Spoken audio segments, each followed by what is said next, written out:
Hello. You got me reorganizing the thing because it resets these like no label icons at the start, so I always have to put it back at the bottom. I'm gonna listen into my stream to make sure I have my mic on this time.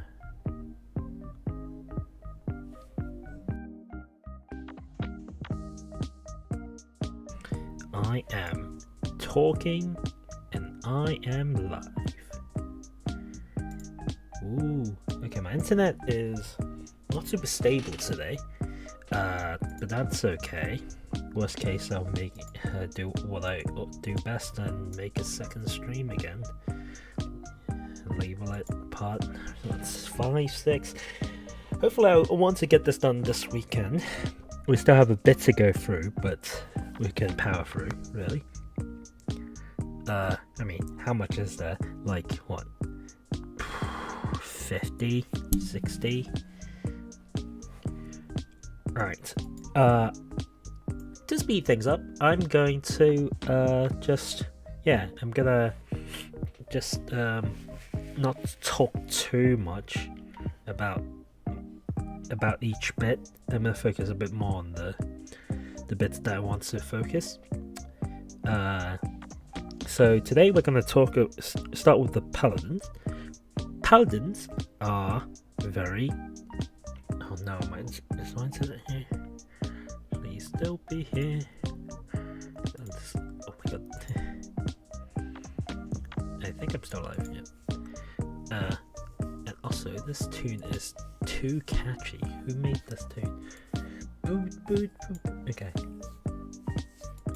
Anyway, let's start with the Ancient Paladin, which I have played a little bit. It was more multi-class, but I really like the idea of the Ancient Paladin. It's like, you're not...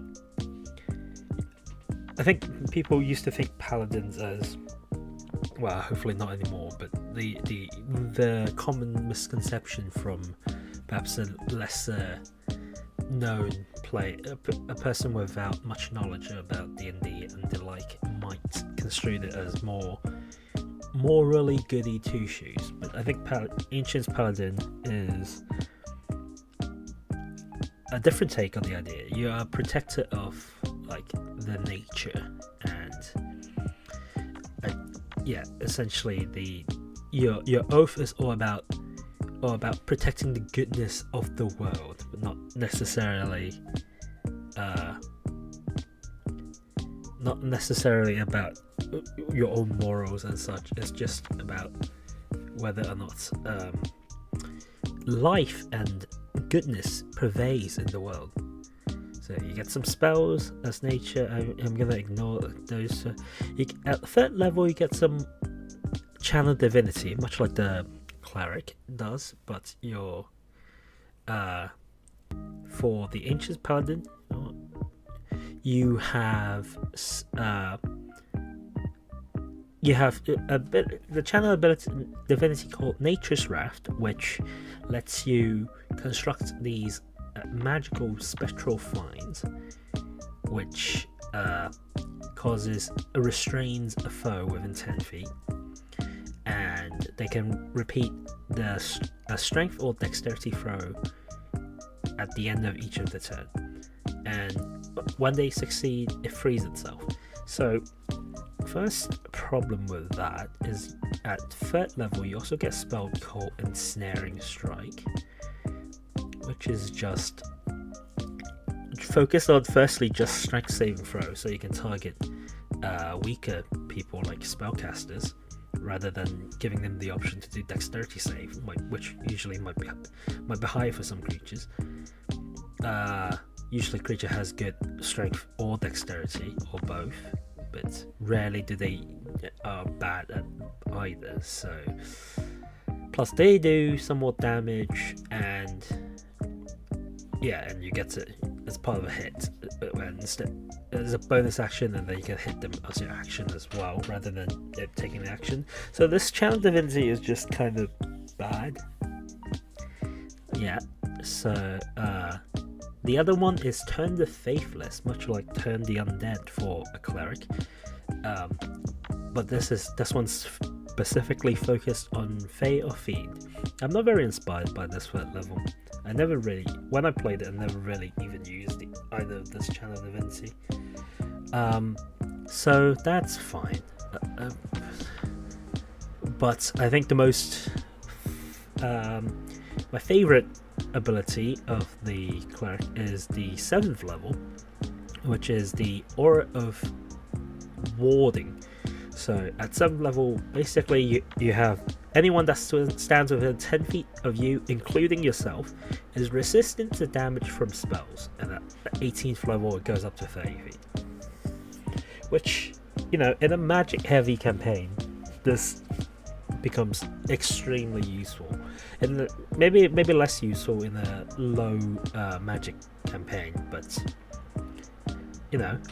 resistance to basically a majority of how this game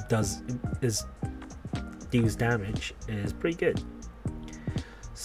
So at 15 level, if you reduce to 0 and not killed outright, you can choose to drop to 1 instead, but this is 1 per long rest, and also you don't suffer any drawbacks of being old age, and you can't be aged magically, which doesn't really matter.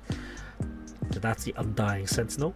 And finally, Paladin does this sickle mode thing, where instead of having a weird level to end your subclass in, your subclass is your level 20 ability. So at 20 level, you become an Elder Champion. So you, as an action, can transform yourself, and at the start of each of your turn, you gain 10 hit points. And whenever you cast a paladin spell that has a casting action of 1 action, you can cast it as a bonus action instead. So you can choose like hold monster. I don't know if you get hold monster, hold person maybe. You can drew what kind of spell? You just hit them with an ice storm. Hit them with a tree stride. I don't know off my heart what kind of spells Paladin have, but this is a very powerful ability. But then again, it's a level 20 ability, so we do have to take those into account. And finally, enemies within 10 feet of you has disadvantage of saving throw against your Paladin spell and Channel Divinity option, which makes the Nature's Wrath not as bad, but still pretty bad. But yeah, and then you can't use this 1 per long rest. Okay, so where will I put this? I think 7th level power is very powerful, but then again, that plays more into that depends on the setting, and also feels more useful in some form of multi-class rather than its own class.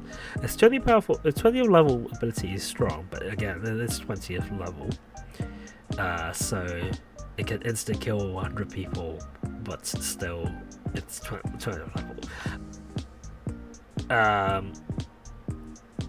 3rd level I find quite bad. I didn't really talk about some of the spells it got. It's mostly non-paladin spells, so I think in fact it might be all of them. It's more druidic and ranger spells for the most part, which is good. Opens up your selection a bit. So I think that the spells is probably the best 3rd level feature. So I would say minus points for Channel Divinities, plus points for the spells, definitely plus points for the aura. 15th level ability I am, how should I say, I am okay with, I am indifferent to. It's a cool ability, but a lot of other class ability lets you do that a lot early on, and once per long rest at 15th level is a bit meh. So I think On the average, I will put it in the B section, maybe a bit lower on the B as well. And it's majority carried by the 7th level aura ability. I would put it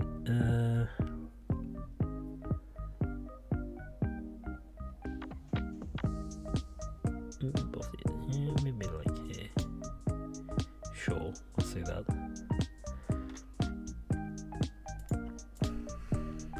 Alright, Conquest Paladin. Another one of the not really usual paladin. Feel free to act hostile. Not hostile. Feel free to be aggressive. You are the one that believes in strength above everything else.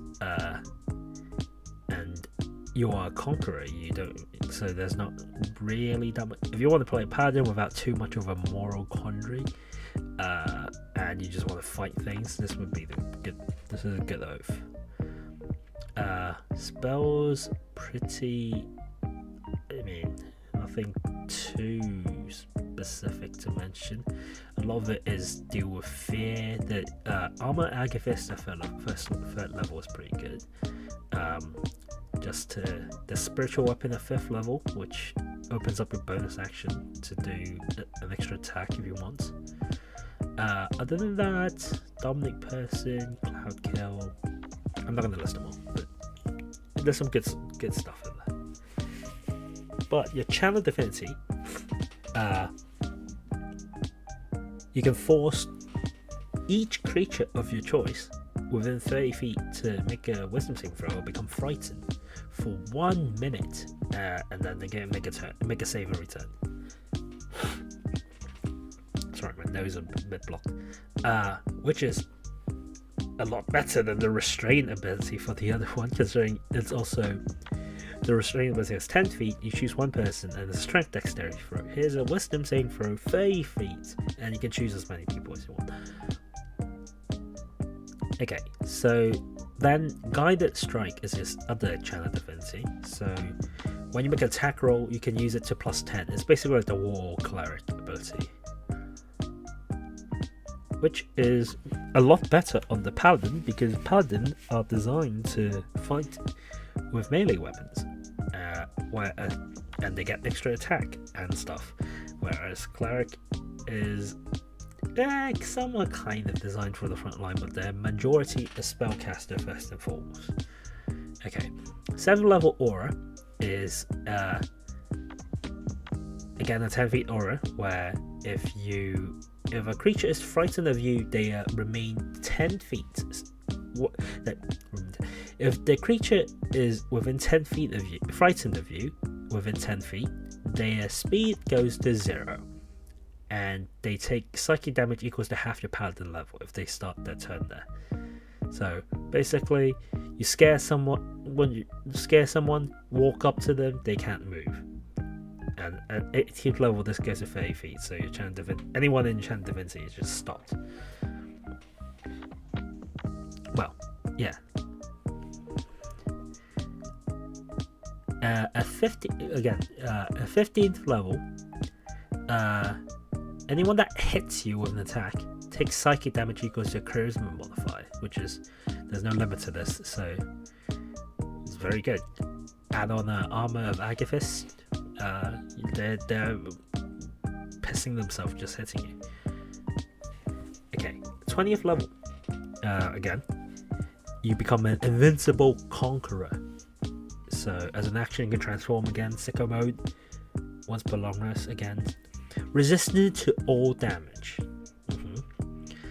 When you take an attack, you can make an additional attack, so 3 attacks, and your melee counts as critical on a 19 or 20. So really hammer home the melee fighting aspect. You frighten someone, they get disadvantage hitting you, and then they also can't move. You walk up to them, go sicko on them. They can't even. Yeah, very good. It's very focused on what it wants to deliver, and I think its stuff really lends well to that one, to that kind of path. Yes, I would say this is probably at least a low to mid A. I'm not sure. Could even be a high A. I'll put it in mid A. And the only reason why it's the war cleric is down at C and this is up at A is, again, the paladin is built towards it's a combination. It's a half caster, which means it's focused on both melee combat as well as spellcasting, but the divine strikes means that you can completely focus on melee, which this class allows you to be. So I would put it like there.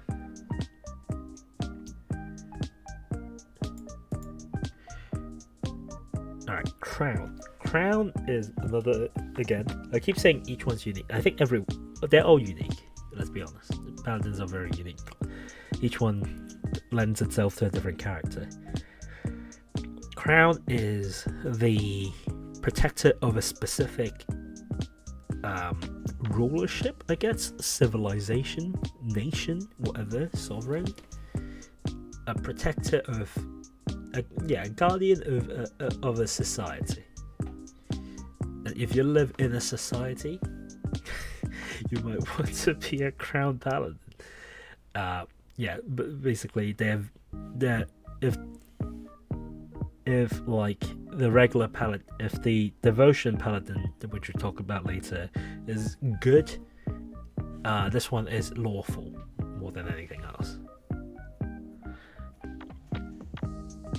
So the spells are all kind of like protection and also like enchantment spells. So you have like compelled duel, zone of truth, spirit guardian, which is pretty good. Spirit guardians on paladin, guardian faith, banishment, gears, that kind of stuff. Channel divinity, you get as bonus action, each creature of your choice they can see within 30 feet must make a wisdom saving throw. They can't willingly move more than 30 feet away from you. So yeah, you lock people within a small area to you. Not as good as the frighten ability as the conquest paladin, but it's still a good ability nonetheless.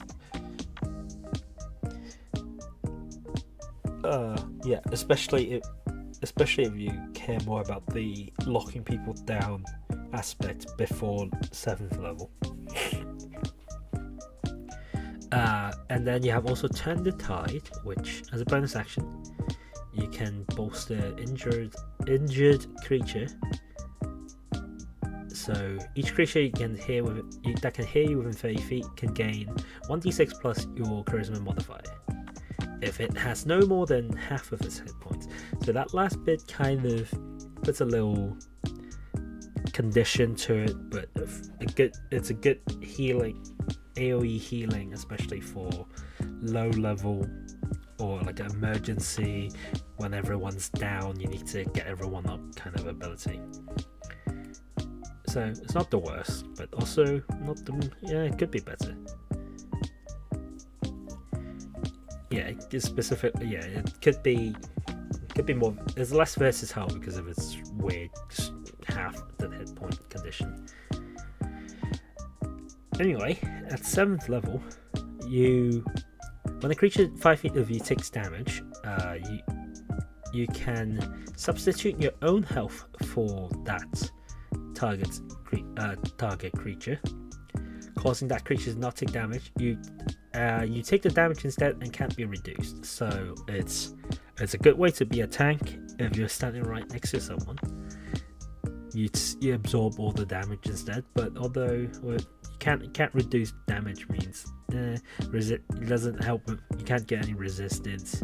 I wonder if the immunity would still, if you have like immunity, would that damage be? I guess you can't reduce it or prevent it, so you would take the full brunt of it, but you're immune to it. So how would that? Maybe it's like, it's not like you're taking.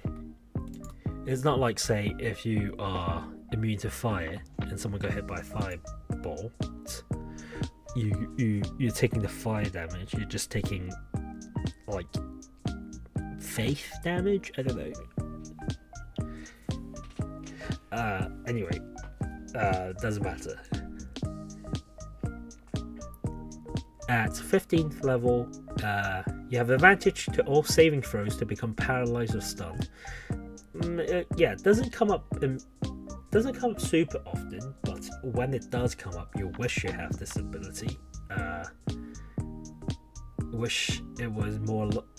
I wish, because at 15th level it could just be something like you just immune to being paralyzed or stunned, but I guess that's maybe too powerful. I don't know. Okay, at 20th level, Exalted Champion.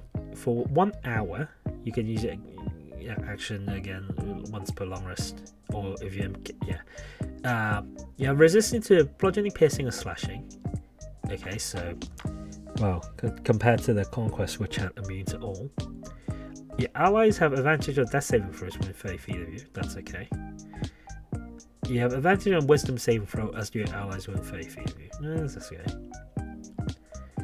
Yeah, so I think all in all, this subclass is decent, as more of a tankish supporting class. But I think overall, I feel like some of the stuff is done better by Conquest. The best part about it is probably the AoE healing. The substitute and health is kind of good as well. Yeah. Is it better than Ancients?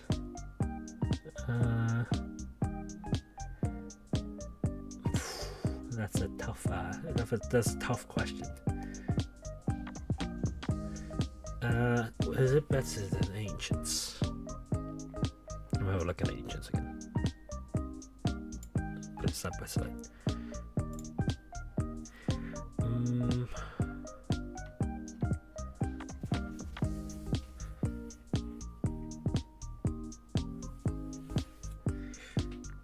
Well, Ancients is better at 20th level, I would say, definitely.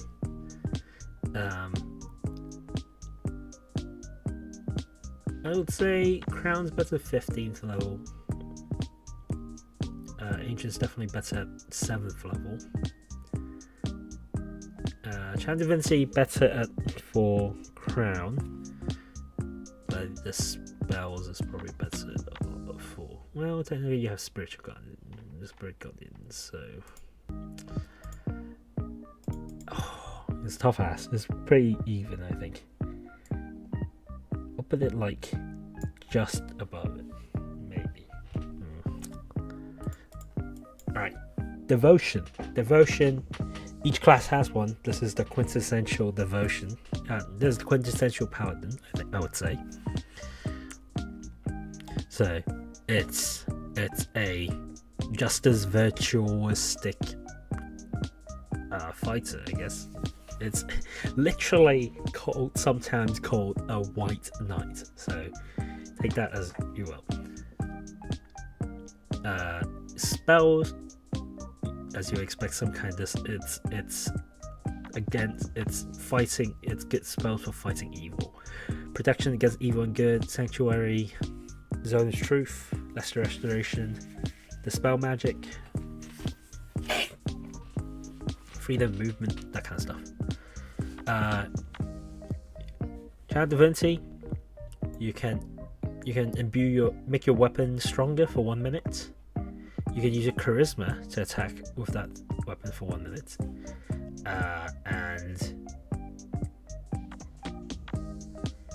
sorry, no, not your.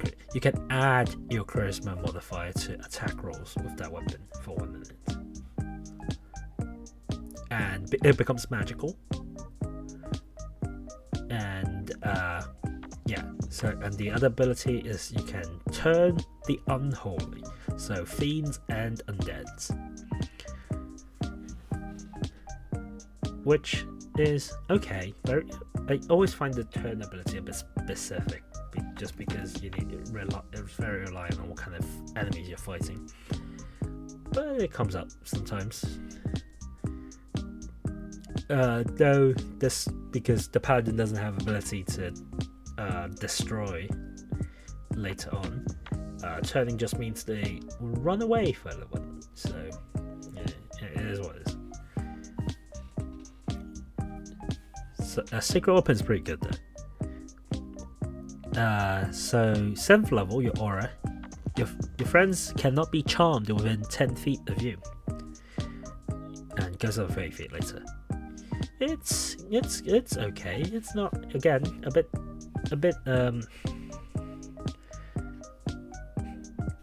it's what the counter charm for a bard should be like, I would say. But it's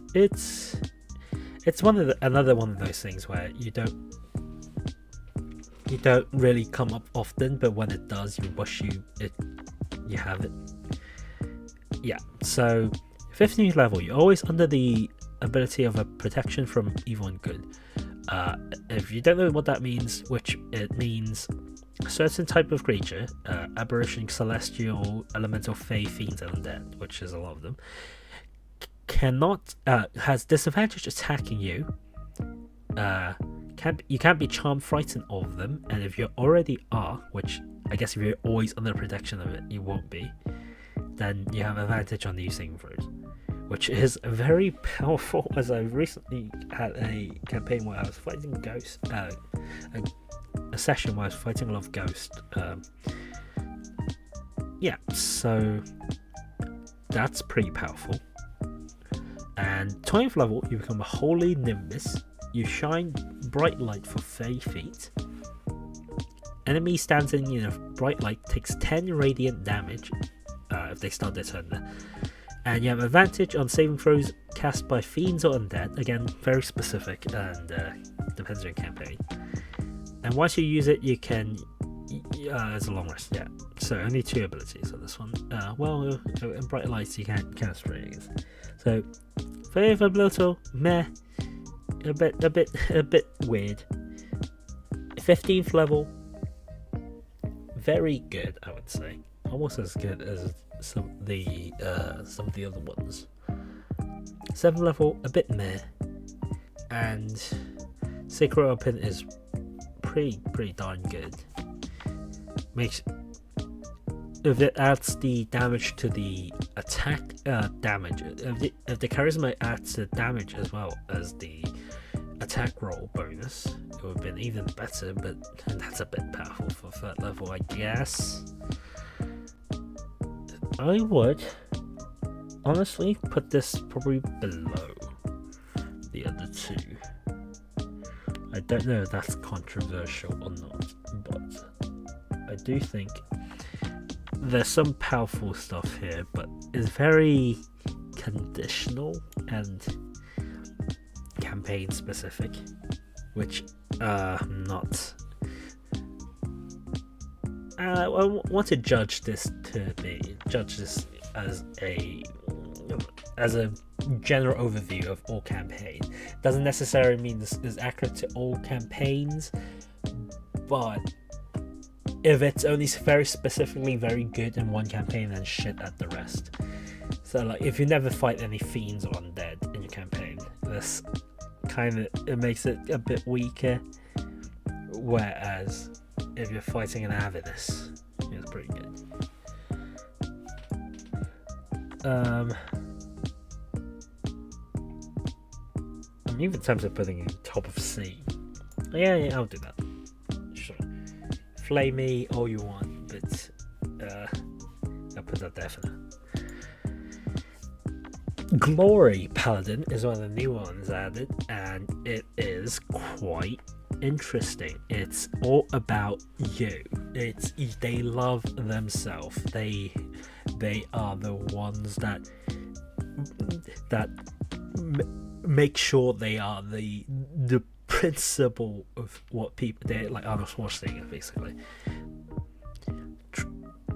Marshal the discipline, train to be the best self possible, encourage people, hone your body. Oh god. So spells, let's see what's interesting. There's Guiding Bolt, which is pretty interesting. Enhance ability is always good. Haste is very, very interesting for a paladin. I think some of the subclasses can do it as well. But yeah, that's good. Freedom movement, compulsion, flame strike, etc. Alright, some decent spells there. Third level, your channel divinity, you get Peerless Athlete, bonus action. You, for the next 10 minutes, you have advantage on athletics and acrobatic checks, and you can push, carry, drag, and lift twice as much weight as normal. I don't know how much those actually come into effect, but I guess it's okay. The advantage on checks is probably good if you are climbing a wall, for example.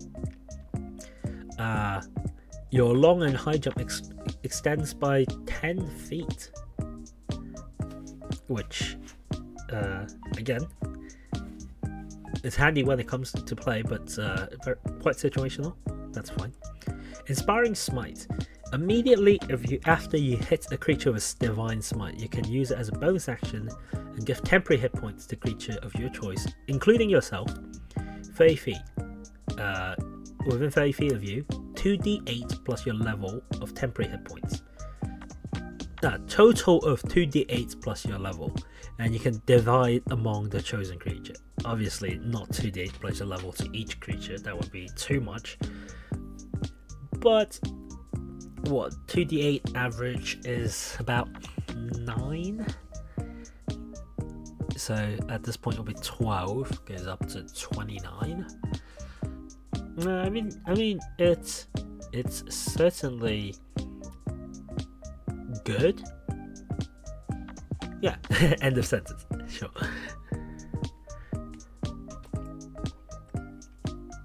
Okay, 7th level, Aura of Alacrity. Alacrity. So, your walking speed increased by 10 feet, and an ally who starts their turn within 5 feet of you also increase their speed by 10 feet to the end of that turn. So, and yeah. When you're 18th level, the aura goes to 10 feet instead of 5. It's a bit weird, but basically it's for I guess if you want to get to an opponent very quickly when you're standing next to someone. It's alright. It's not the strongest aura we've seen today, but it's up there. It's an aura. 15 level, when you or another creature within 10 feet is hit by an attack, you can use a reaction to give a bonus to the AC equal to your charisma modifier. If it missed, you can make an attack against the creature as part of the action, provided it's within your range. You can use this up to your charisma modifier, which is pretty good. Pretty good. You can both protect some squishy opponents as well as hit your attack, put in a sneaky divine smite in there as well, possibly playing it. And more attacks for paladins is generally a good thing, because that's more chances for you to use your divine smites. Right, finally 20th level, Living Legend. What an absolute ledge. For bonus action, you can use transform as a bonus action. Okay, for 1 minute, you are blessed with otherworldly presence, and you gain advantage on all charisma check. If you miss your attack, once per turn, if you miss your attack, you can choose to make it hit. And if you failed a saving throw, you can use your advantage to re-roll it, and you must use the new roll. Best of all, if you if you can't use it once per long rest, but you can reuse it if you expend a 5th level spell slot. That is pretty good. So but again, 20th level, so the weighting kind of drops a bit in terms of my consideration. I think a lot of this is quite flavorful and quite fits this. If you want to play Gaston,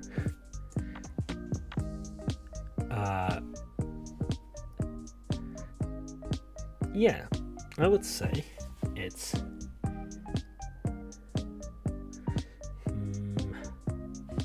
making a decision is always.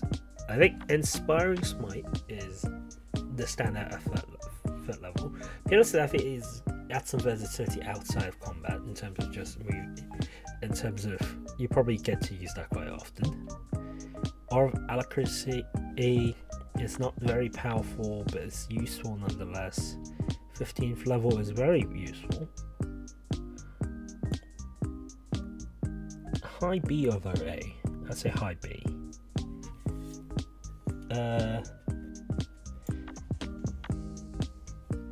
Similar to better buffalo.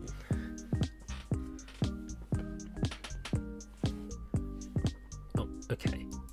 I don't know if it's just me, but this music is slowly melting my brain. So I'm going to see if I can choose a different song.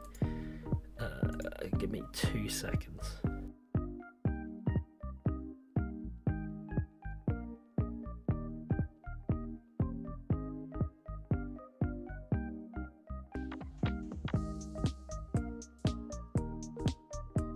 I'm going to mute it because sometimes it plays ads. Is that muted? That's muted.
Okay.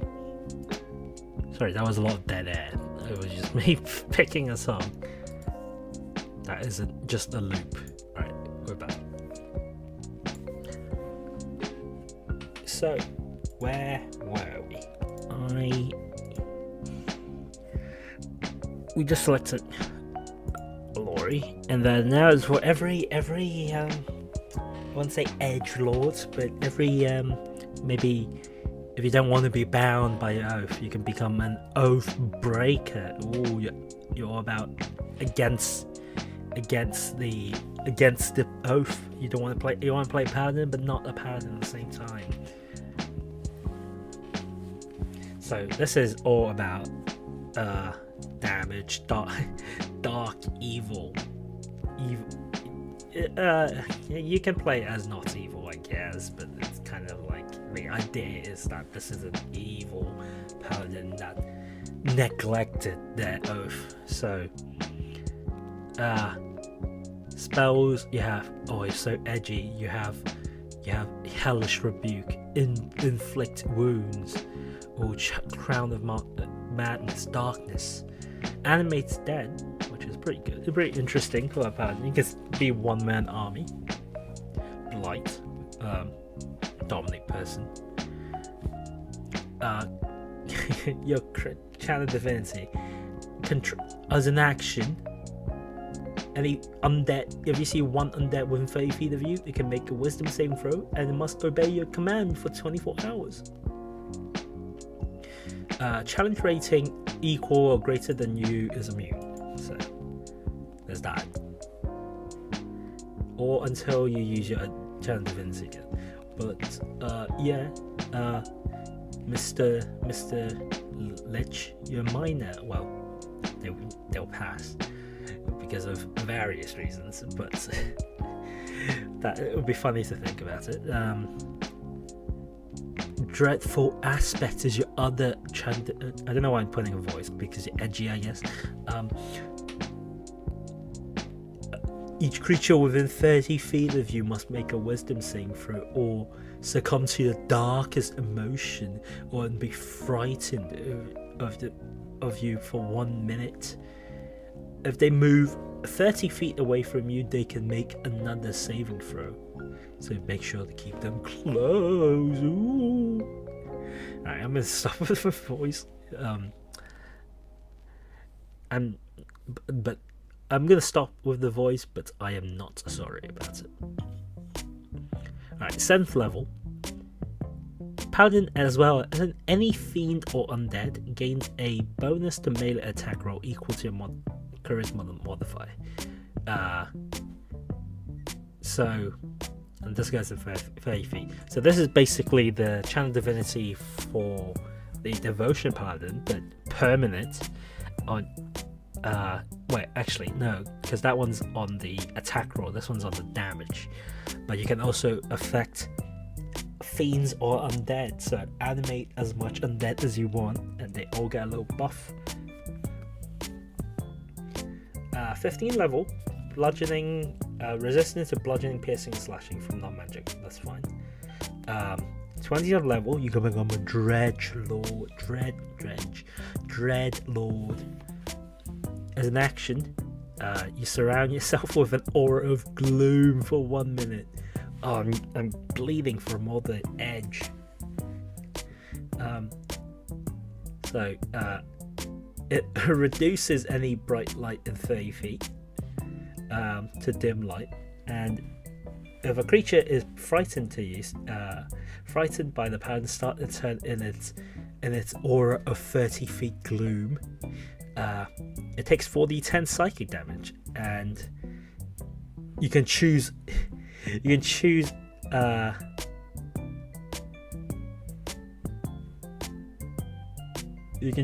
creatures in your aura to be draped in deeper shadow. Creature that rely on sight have disadvantage on attack rolls and creature draped in the shadow. So I see. So you can basically grant yourself and your allies,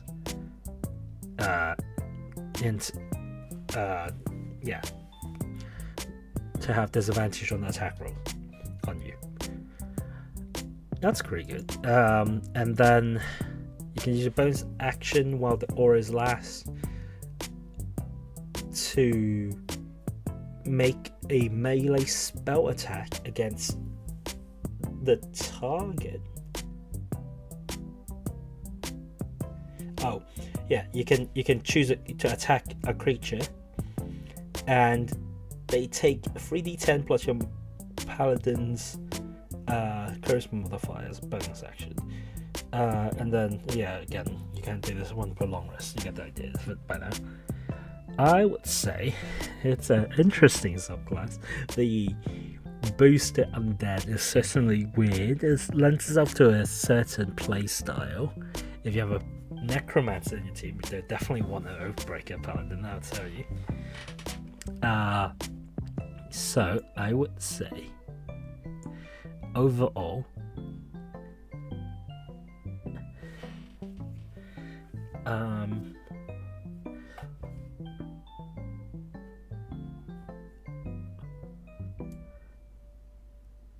I won't say it's super good, but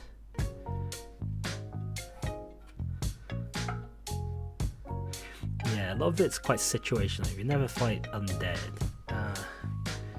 or if you never ally yourself or fight undead, then it's kind of hard. You have to rely on animate undead ability, which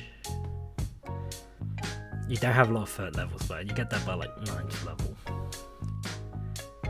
Oh. I hate to bunch this up together again, but it is kind of what I'm thinking. Just alright, now OpenSea we're gonna ignore because that's not official. We're gonna talk about Redemption Pattern. One of the probably the most unique subclass out there, because this is the subclass that's all about not fighting.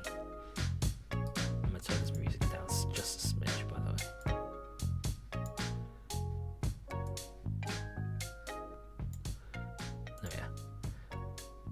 Oh yeah. It's all about peace with a capital P. So that's not to say they are pure like peace, not peacekeeper, what am I thinking about? Pacifist. They do fight for as a last resort, because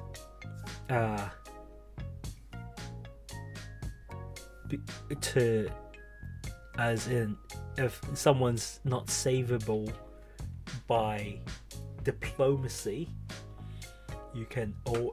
you'll fight, but you would always spare if possible, because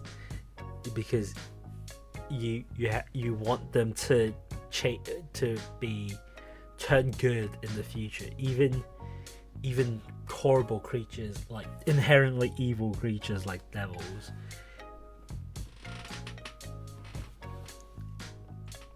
So hopeless romantic of peace, I would say.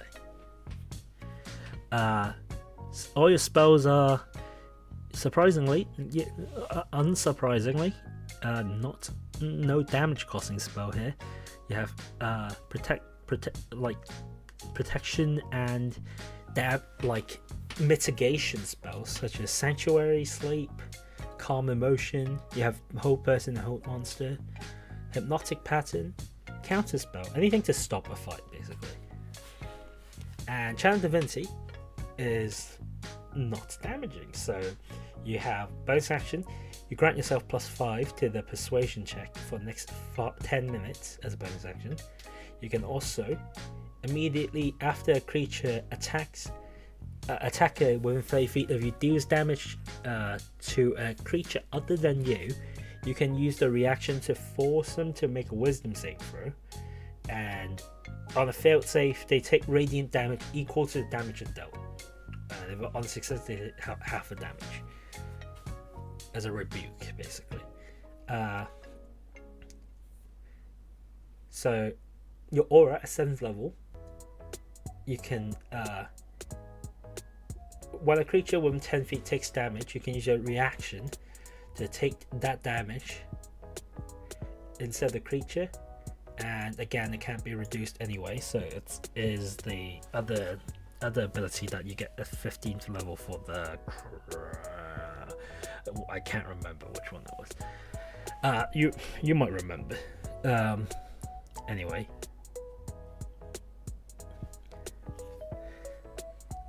that's pretty decent.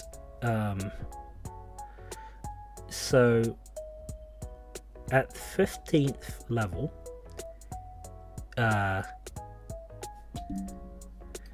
if you end a turn in combat with less than half your hit points and not incapacitated, you gain 1d6.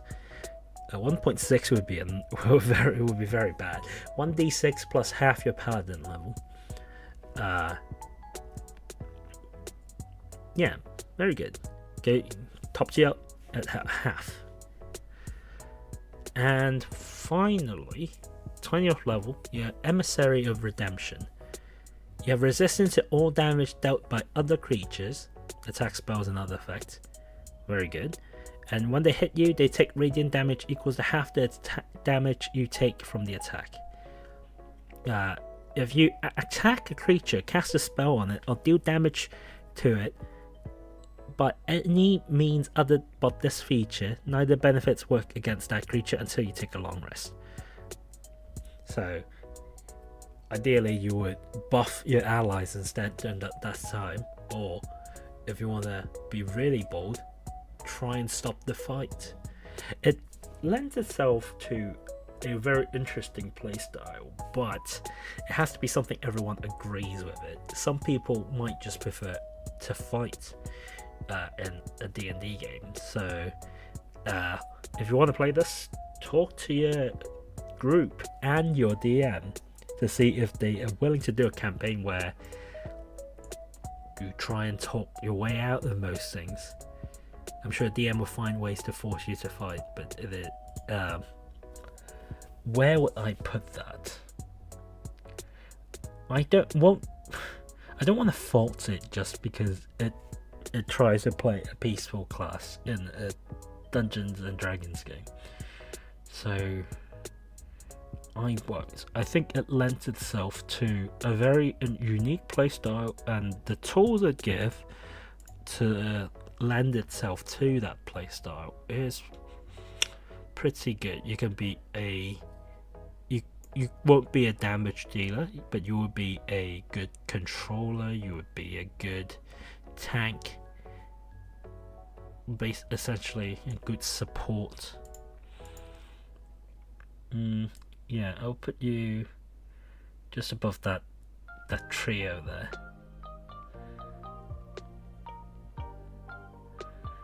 Say that. If you're wondering how I'm like comparing these, it's more of a whim than any super quick calculations I've done on my mind. I just look at the two and I'm like, is this better than this? Kind of, yeah, maybe, I guess. Or sometimes it's just like, I feel like it. Alright. The penultimate of the paladins. The Vengeance Paladin. So Vengeance, it's all about, as the namesake, taking revenge against what? You decide. They're often more neutral than good, I would say. They fight. They exist to fight evil and defeat your sworn enemies. No mercy for the wicked is one of your tenets. So if conquest is too much of a warmonger, or like a fighter, too much of a happy-go-lucky fighter, and devotion is too much of a peacekeeper goody two-shoe to you, then perhaps look at Vengeance. So you get spells that help you track enemies. You get both Bane and Hunter's Mark. Well, yeah, Bane, Hunter's Mark. Hold Person, Haste. This was the other class with Haste. Dimension Door, Banishment, Hold Monster, etc. Misty Step as well. That's pretty good. So your channel Divinity, you can abjure enemies. So you can choose one enemy within 60 feet, make them make a Wisdom saving throw. Unless they're immune to Frighten, Fiends or Undead have disadvantage. If they fail, they have Frighten. They're frightened of you for 1 minute. And their one is a special Frighten because their speed is also 0 and can't benefit from any bonuses from their speed. On a successful, their speed is half for 1 minute until they take any damage. Also pretty useful outside of Frighten is always an ability that's kind of useful outside of a charming as well, I guess. Outside of combat, I'm trying to say. Yeah, more charm than Frighten, but both works. Yeah, good ability. The other one is Vow of Enmity. So you utter a vow of enmity to a creature within 10 feet of you. You gain advantage on attack rolls against the creature for 1 minute or until it drops to 0 hit point. Very, very good. Very powerful, I think. Yeah, advantage against on all attack rolls. Lends itself to hit those juicy crits, especially if you get a hold person. Well, at that point, you don't need. If you're a hold person, you don't need a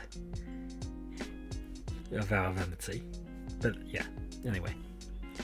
7th level, it's weirdly not an aura ability. At least it's not called an aura ability. Relentless Avenger. When you hit a creature with an opportunity attack, you can move up to half your speed immediately as part of the same action. And this movement does not provoke opportunity attack. So hit someone, chase after them, basically. Weird is not an aura. It's the only ability that is an aura at some level for a paladin, which is unique, but I don't know how good that is. It's good for it's okay as an ability, but compared to some of the other auras, it's certainly a bit lacking. 15th level, you have the Soul of Vengeance, which means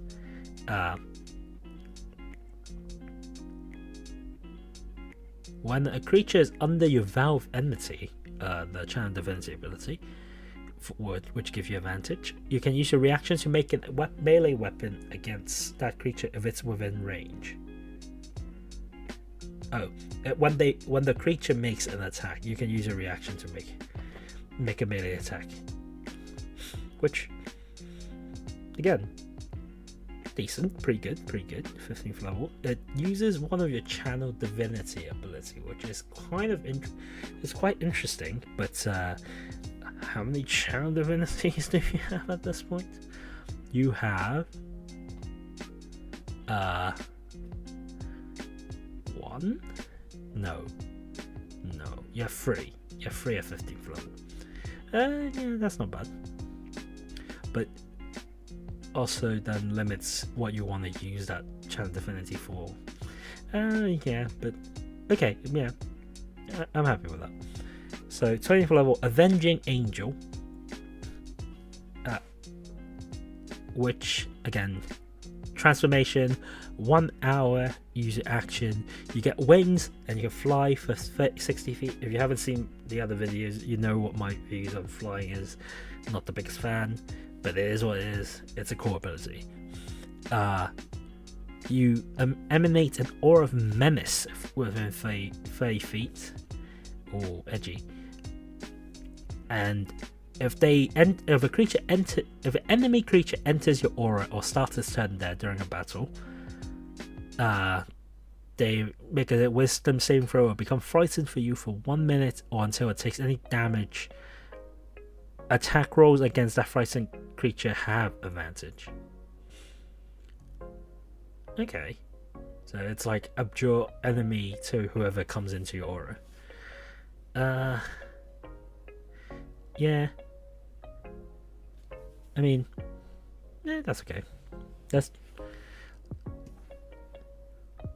again level 20. It's weighing matters little. But I think Vow of Enmity is very powerful. Just especially if you're fighting a big creature, giving you yourself advantage for one whole minute. See, it's pretty good. And later on, you can use your reactions again. More attack is always good. Only thing lacking is the 7th level ability is a bit weak, I would say. So I would put it perhaps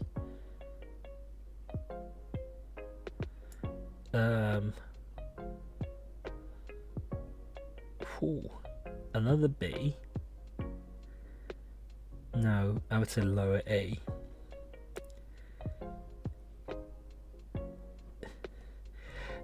you realize if you're looking at this and think, oh, paladins must suck. It's all the subclass abilities are a bit weak. I would say the paladin class itself is really pretty strong. It's very versatile at most things. So its subclass doesn't have to be super strong because its main class already is strong. And I'm taking both into account when I'm picking this. So perhaps I should have been a bit less strict on these, but yeah, it's fine. Sure. Again, fairly arbitrary where I'm putting this. It's a low A. Alright. Watcher. So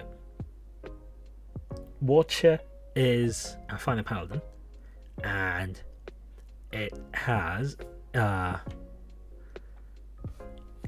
it's basically how do I explain this? You're against extraplanar creatures. You protect the world from beings outside of it, whether that be fiends, celestials, elemental, aberrations, whatever. So your spells are all for detecting these things. So alarm, detect magic, moonbeam, see invisibility, counter spell, non-detection, banishment, scrying, etc. So Channel Divinity, you can choose a number of creature 30 feet of you, up to a number of your charisma modifier. For 1 minute, you and those creatures have advantage on intelligence, wisdom, and charisma saving throw. Very very, very interesting. A bit redundant if you have gnome, but for your non-gnomish friends, would be very powerful going to fights with, say, a mind flayer. Ooh, wonder what game coming up has that. Doesn't have a watcher. It doesn't have a watcher paladin, I'm afraid. But you can abjure the extra planar. So as an action, every aberration, celestial, elemental, fate, or fiend within 30 feet of you must make a wisdom saving throw. On a fail, they are turned for 1 minute. So turn a lot of things, basically. Your aura at 7th level.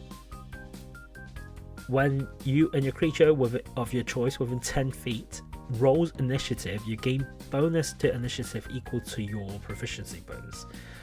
Makes everyone goes faster. That's always good. Higher proficiency is always a good thing.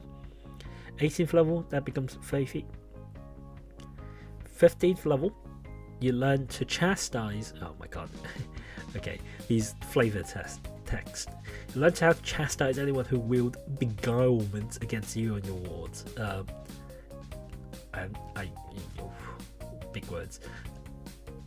So what that means is when you or a creature you can see within 30 feet succeeds on a intelligence, wisdom, or charisma saving throw, you can use your reaction to deal 2d8 plus your charisma modifier force damage to the creature that forced the saving throw. Yeah. So how dare you make me make a saving throw? Eat this.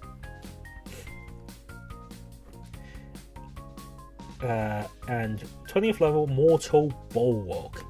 You gain True Sight for 120 feet. Oh, there's a 1 minute transformation, by the way, and only lasts.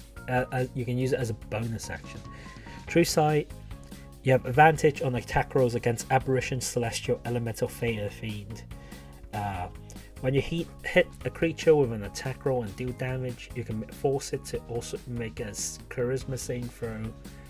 On a fail, they're banished to the native plane if it's not currently there.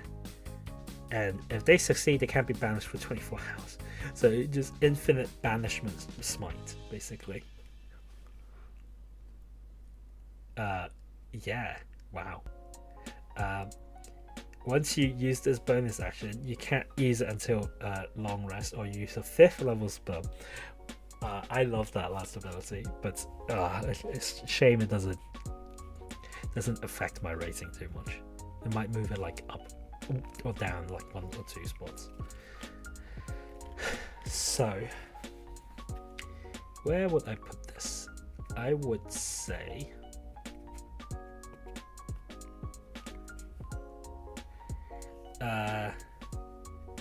imagine it's similar to the other more situational ones I was mentioning, but this one has a much larger net to throw.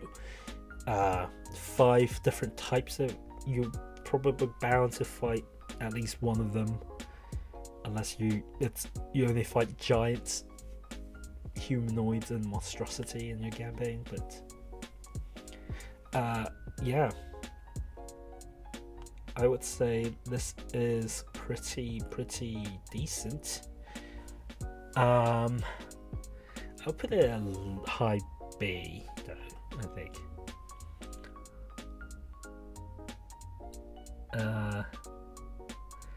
I don't think it's I'll put next to glory. Is that my final rating of this? Maybe I feel like if I just look at this on a different day, this might completely change, but this is my opinion now. Maybe I'll revisit this in the distant future and see how much my opinion has changed.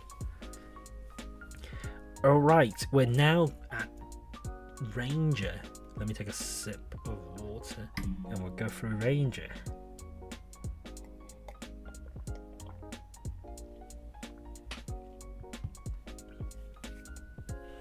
So, Ranger, everyone considered pretty bad until some people realized, it's not that bad.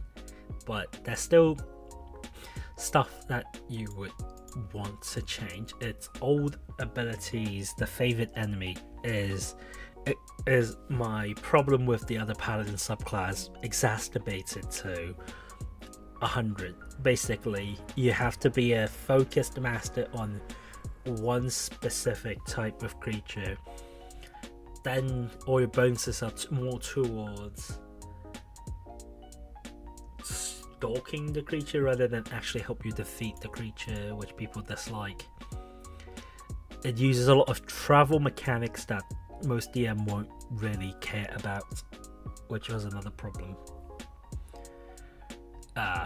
But it has been improving in the status more and more as they try to improve some of the abilities.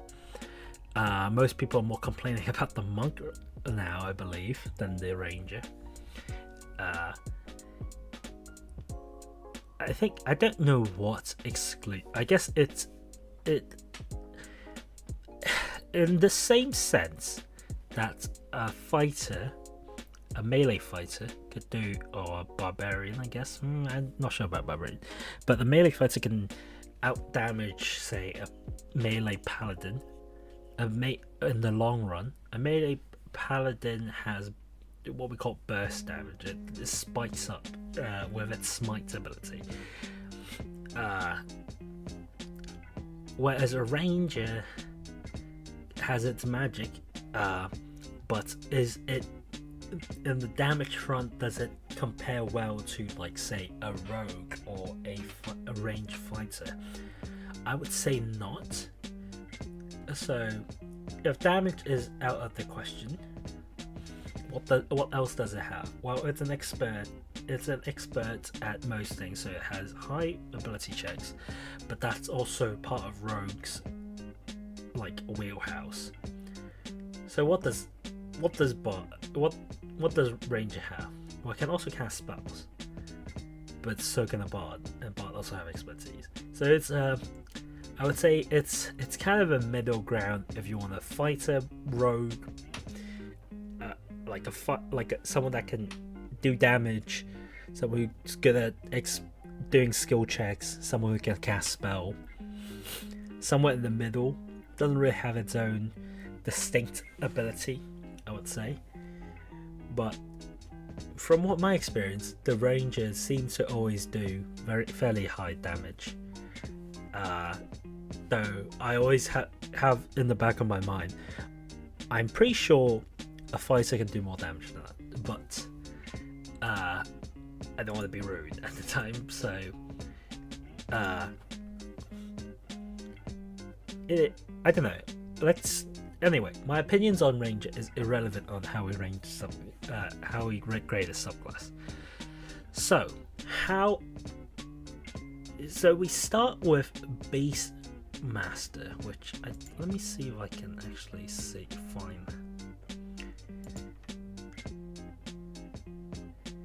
Yeah. So for those who don't know, Beastmaster, there's two versions of Beastmaster. There's the original version, and then there's the newer version. So I'm gonna grade this with the new version in mind, because that's what Wizard of the Coast agrees is the most recent and most recent way to play a Beastmaster and align with how they're designing their abilities. The reason why people dislike the old one, there's a few reasons, but you first have to choose the beast that's no bigger than medium, challenge rate less than a quarter, and I would call this is the Fallout 3 versus Fallout 4 what's it called? Dog meat effect. Basically, in Fallout 3, dog meat is a dog companion that can just permanently die. You can get a feat, what's it called? You get ability later on where each time they die you get their kids to join you. But what people want in D&D seems to be they want a companion, right? They want a pet, like a treasured companion, rather than a tool that you just throw away once they die and pick a new one. So that's one bit. There's also a bit more into it, but I don't have enough research to currently explain it. Anyway, the new ability is called Primal Companion, which lets you summon three different companions that you can choose what they look like. Beast of the land, sea, or sky, which I won't go into what each one does. Basically, beast, I think land is like more tanky and more. I don't even know if it's more tanky. I think it's more tanky. And it has does more damage. And it also, yes.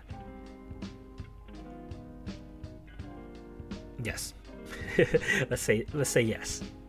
Yeah. Whereas sea, I can swim. Yeah.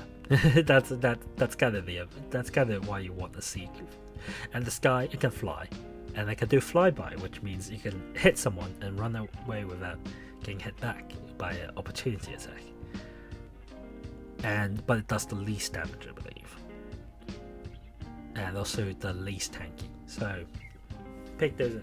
So those are your options, and it has a stat block that becomes better as you level up. It's based on your proficiency bonus, so stuff like AC, the health, the attack and damage all scales with as you level up. So in combat, what can it do? It acts on your turn, and it can move and cast a reaction on its own, but it can only do dodge action. It can use the dodge action only unless you use a bonus action to tell it to do a different action, such as attack or help someone. If it dies, you can use your action to touch it and expand a spell slot on the first level, and it returns to life after 1 minute with all its hit point. Or when you finish a long rest, you can summon a different primal beast.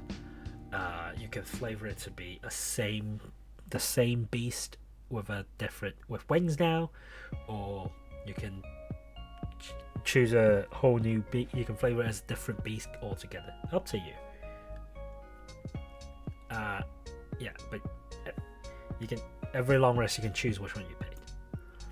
So 7th level, on any of your turns when your beast companion doesn't attack, you gain a bonus action. You can use a bonus action to command it to take the dash, disengage, help action. The beast attack is now magical for the purpose of overcoming resistance and immunity to non-magic attack.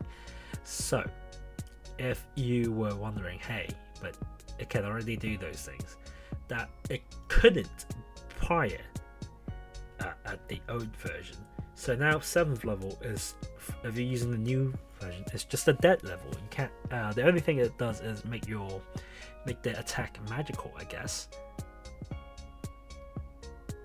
Yeah, I think that is your only ability. So, oh well, it is what it is.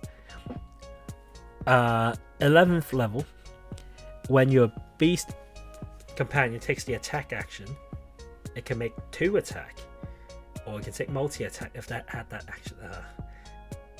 So that was back when you have to choose an animal that has a stat block rather than giving you a stat block. I guess the 2 attacks still applies. Sure, but yeah, at this point you have 2 attacks, it has 2 attack.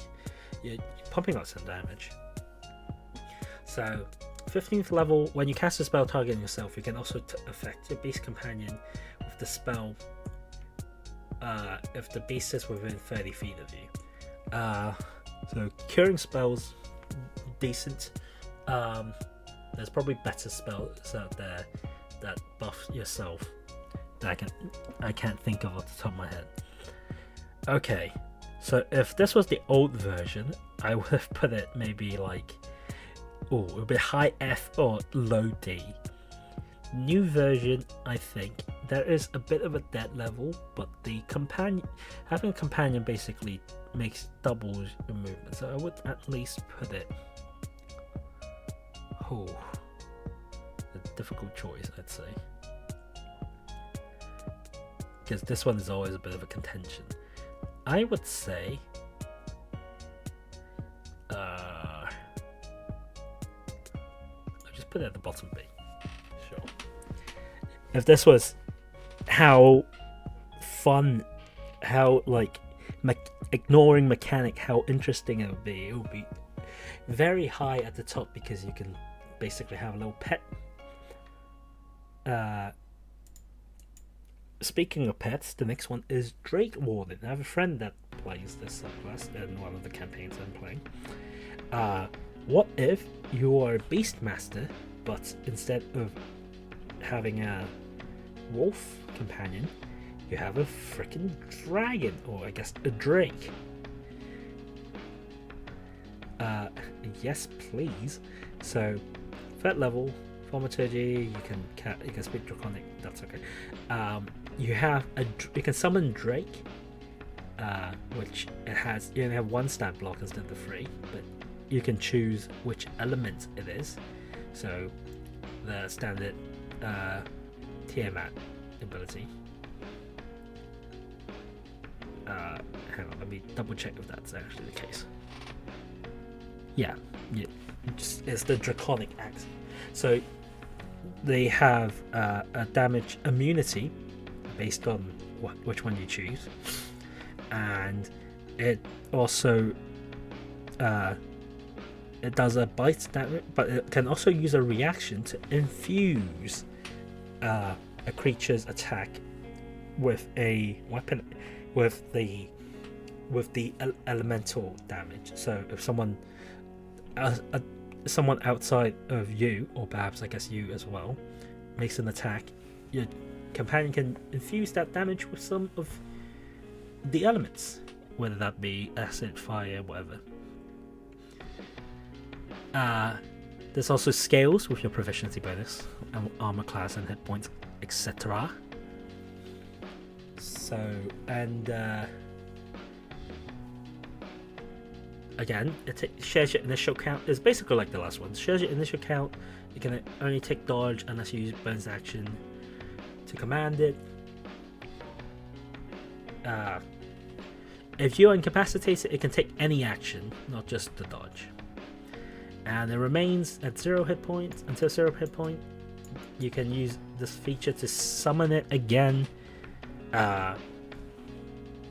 Once you summon the Drake, you can't do so until you finish a long rest or until you expend a spell slot of first level or higher.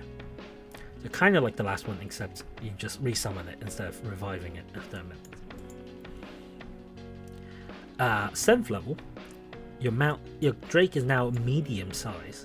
So it was small before. I forget to mention that point. It's medium now, and you can use it as mounts if you are medium or smaller. When you're riding it, it can't fly. It couldn't fly before, but it can fly now.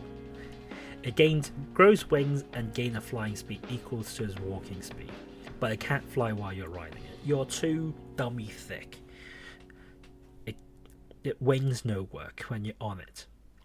Its bite attack also deals an extra 1d6 damage based on the elemental type, and you personally gain the damage type you chose for the dragon's element, or the drakes, I guess. 11th, you personally can exhale a 30-foot cone of damaging breath, or your Drake can exhale it. Again, damage, Tiamat damage, elemental damage. Doesn't have to match your Drake's elements. Dexterity save, an 8d6 on a failed save, and a 10d6 when you reach 15th level, half as much on a success. You can do this once per long rest, or if you expend the 3rd or higher level spell slots to do so. 15th level is the cap. Your Drake deals an extra 1d6, so 2d6 of the element. It is now a large, and it can fly while you ride on it. And hang on, I'm blocking myself from reading. When either you or the Drake takes damage while you're within 30 feet of each other, you can use the reaction to give yourself or the Drake resistance to that damage. That specific instance. You can use this reaction number of times equal to your proficiency bonus, and you gain it all back on a long rest. I mean, it's just Beastmaster, but cooler and better, I think. So at least middle of B. Elemental breathing damage. I think all this. I did complain that a ranger probably doesn't make as much damage as a fighter. So anything that makes them do more damage overall is a plus on my book. Plus is the riding ability it's fine at 7. It's just some fancier horse at that point that can do its own thing as well. But when it grows to large, it can fly, but that's very late. Overall, I would say it's still in B. Maybe there.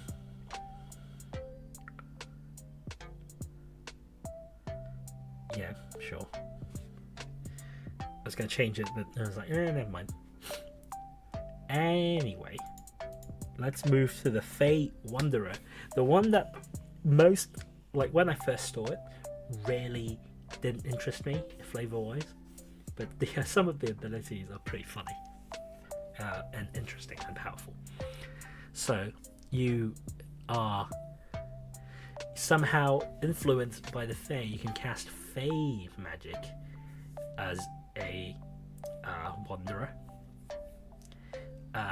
which one of this ability, which happens a lot now for most of the newer non-companion based ranger, is the ability to do extra damage when you first hit a creature. So, third level, when you hit a creature with a weapon, you can do an extra 1d4 psychic damage once per turn, and it goes to 1d6 at 11th level. So you also know some extra spells, one per every spell level. Charm Person, Misty Step, Dispel Magic, Dimension Door, Mislead. Kind of the prankish, charmish, fey related spells, I guess. Then you have some cosmetic change that I'm not gonna go through now. But this one is very, very interesting. You gain a bonus to your charisma check equal to a wisdom check. You gain proficiency in deception, performance, or persuasion as well. So if you want to play a very charmful man, but you don't want to go bard or something, just go Fey Wanderer, pump your wisdom. If you want to go even sicker, pump your charisma, pump your wisdom, get some expertise in them. Whoa, you do some big checks. Not as big as the Eloquence Bard, but the Eloquence Bard is just kind of busted on that regards. Although you can technically take 3 levels in Eloquence Bard and then 3 levels in Fey Wanderer, and I don't think you just ever fail anything. Anyway, 7th level Fey Wanderer is the you have advantage against saving throws of being charmed or frightened thanks to your Feyness,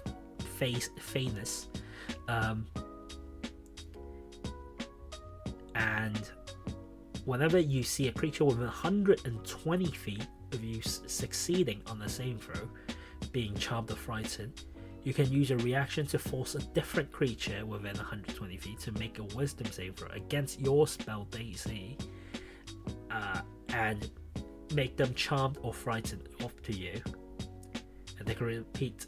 So basically, if someone targets your friend and they succeed, you can force it back to them.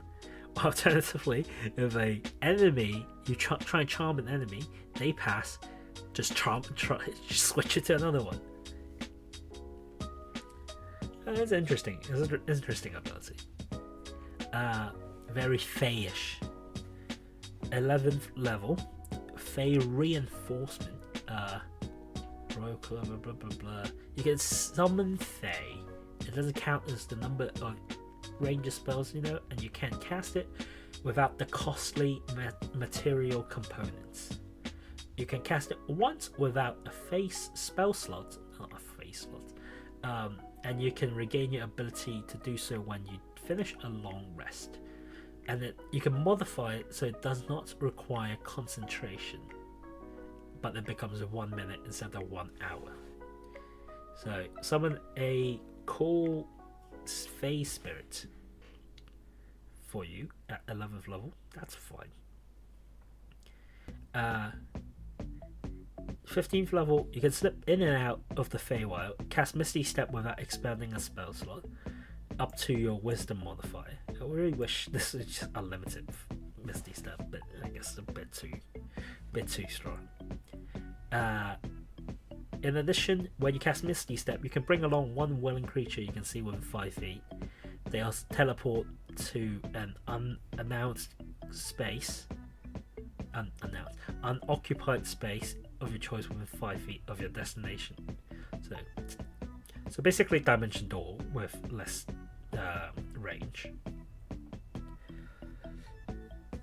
So I really like this. I think damage wise, nothing too special. 7th level is a bit weak, but I think the 3rd level ability is quite impressive, especially though damage wise, again, nothing special. I would put this maybe at the low tier of A.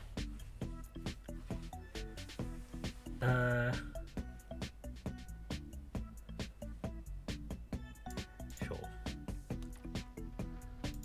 Alright, Gloom Stalker. I think most people might consider this probably the strongest of the Ranger. I believe this is in Baldur's Gate 3. So, what does Gloom Stalker do? It's basically a darkness hunter. You hide in the dark and you strike. So it has some spells. First of all, disguise self, rope trick, fear, greater invisibility, seeming, and here is the weird one, whereas the other one only gives you an extra d4. This one, you gave yourself firstly your initiative roll bonus equal to your wisdom modifier, and at the first turn of each combat, you gain a 10 feet increased walking speed for that turn. If you attack that turn, you can make that an extra weapon attack, and that extra weapon does an extra 1d8 damage. So instead, at 5th level, instead of 2 arrows, you get to make 3, assuming you're using a bow, 3 arrows, and the first one does an extra 1d8. Damn. Okay. Umbral Sight as well, which some people don't really understand how freaking powerful this is.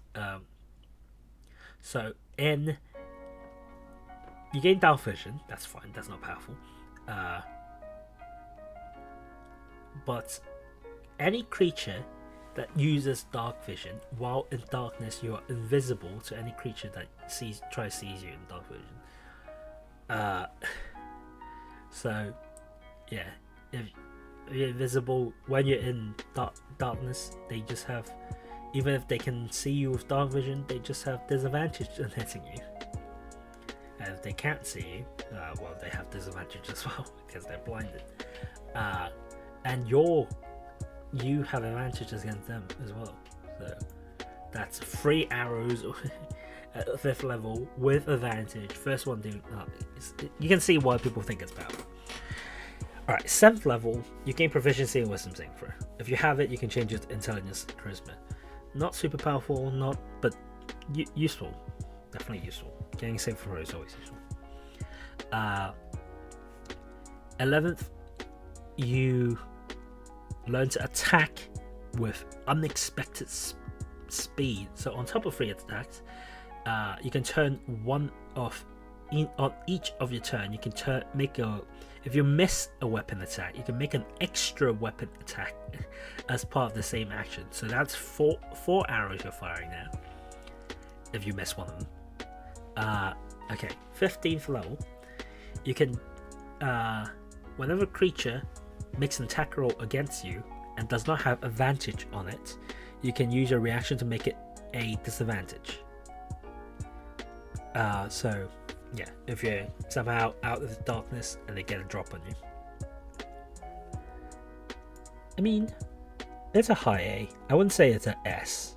I don't think it has anything game breakingly strong as an S. But it's a high, it's definitely earns itself at the high A. Where would I put it? Probably there.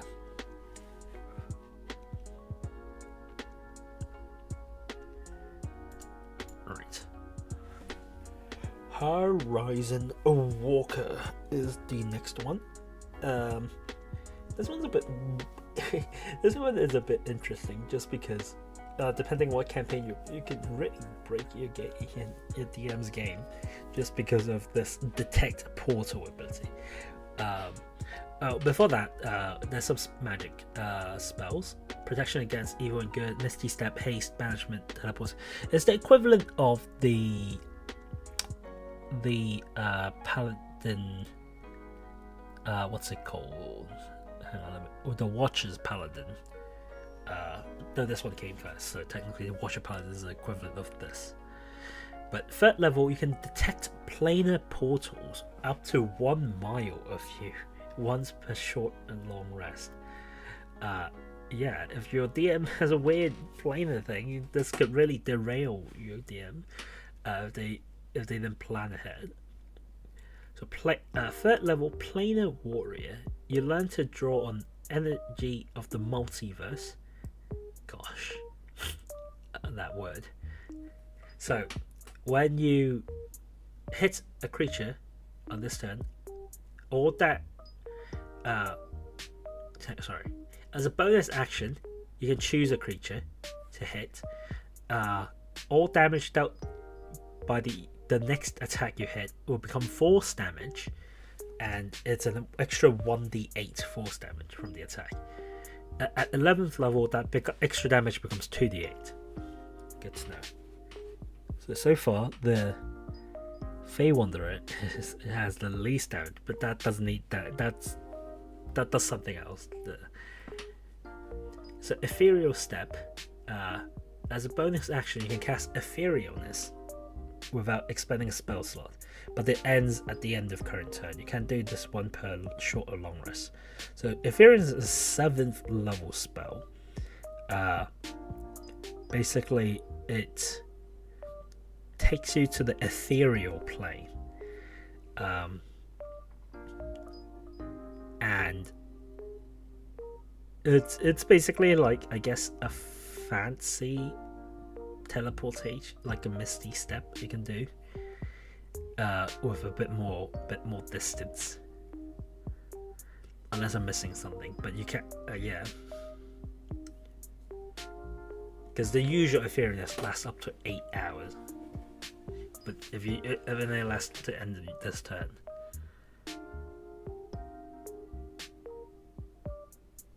I'm just trying to see if there's anything else.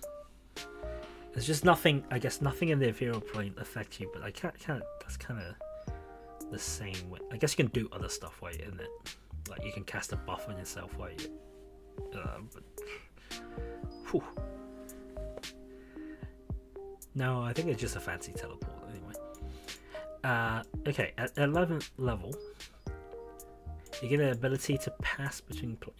When you take the attack action, you can teleport up to 10 feet before each attack to unoccupied space. So you can hit, you can teleport behind you, shoot, teleport in front of you, shoot. I don't know why you do that, but yeah, sure. If you attack at least 2 creatures at once, you can make an additional attack with it against a third creature. So you can make 3 attacks if you're surrounded by enemies, or as they would say, a target-rich environment. At 15th level, you can slip between planar boundaries to lessen the harm done. So whenever you take damage, you can use a reaction to give yourself resistance to all the damage on that turn. On this turn. Yeah, just unlimited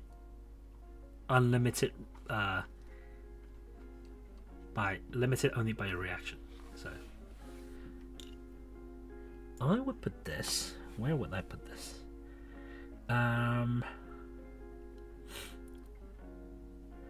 I don't know why hovering with D there. It's definitely better than that. Afraid it's somewhere in the B range. I mean, statistically, most things should go in the B range, just because that's how the law of average should work. I'm not, other than, it's probably the lower end. Other than the weird detect portal thing, nothing really super stands out.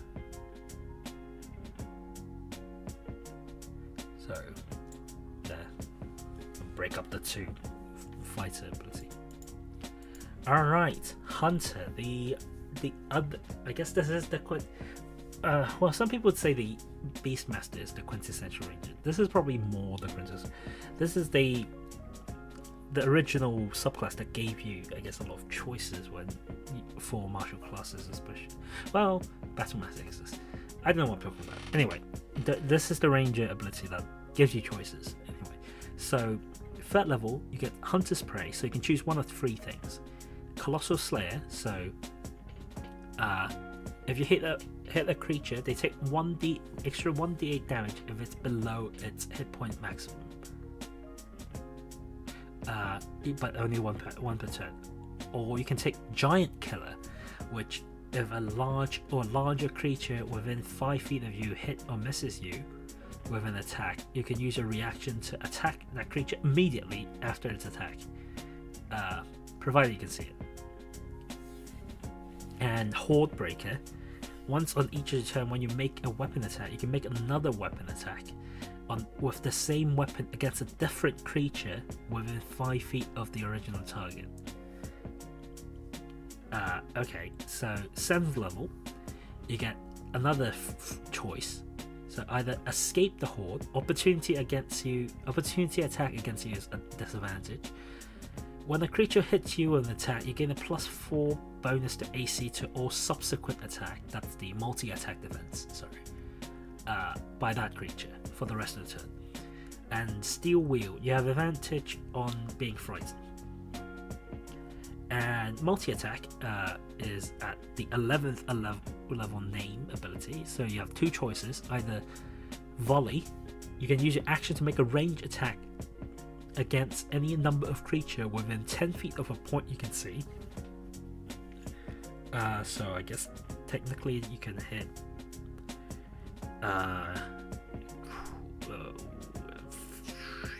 16 creatures if you're lucky, if they're all bunched up together. What you can see within your weapon's range, you must have ammunition for each target and make a separate attack roll for each target. So yeah, that's quite cool, to be fair. Or Whirlwind Attack, you can make a melee attack against any number of creature within 5 feet of you, so up to 8, with 2d service. If there's creatures above and below you, that's technically 26, but who's counting?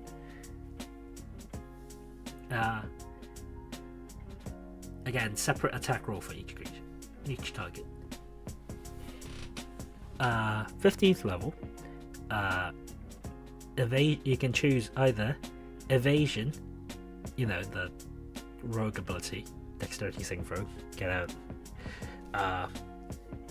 half damage if you fail, and no damage if you pass. Okay. Or stat against the tide, which if a hostile creature misses you a melee attack, you can use a reaction to force that creature to repeat the same attack on a different creature of your choice. So it will hit its own ally, is the idea. Or you can just be a dick and make him hit your other friend. Uncanny Dodge is the other rogue ability. You can use a reaction to half the attack damage when they hit you with an attack. So I love the versatility and choice the Hunter provides. I think honestly, it's a pretty good set of ability. The multi-attack later is probably one of the more unique stuff the original player handbook had for melee class. And the other stuff aren't shabby as well. I think the only one that's kind of meh is the last one, because those abilities you can get through getting much early on for a rogue.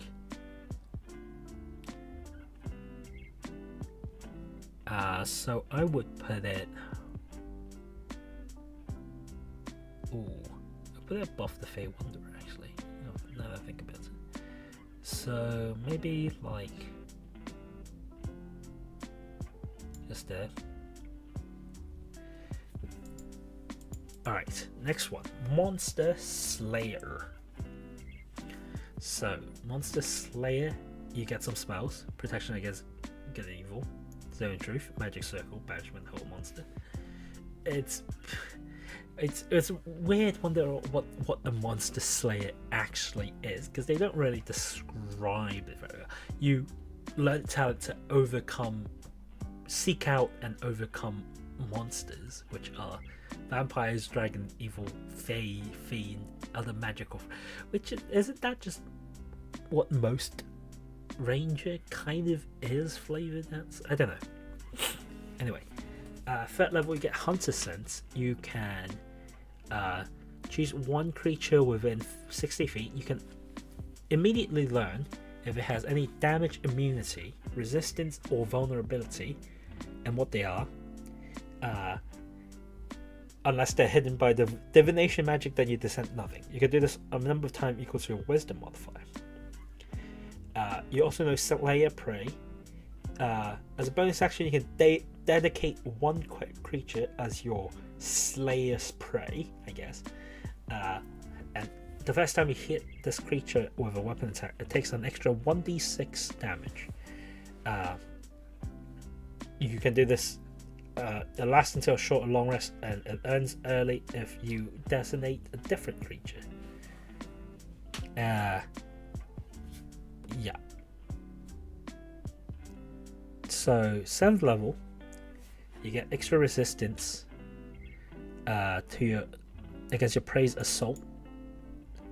So whenever you make a saving throw or ability check against whenever a target forces you to make a saving throw, or whether you make an ability check to escape that target's grapple, you can add 1d6 to your roll. 11th level, magic uses Nemesis.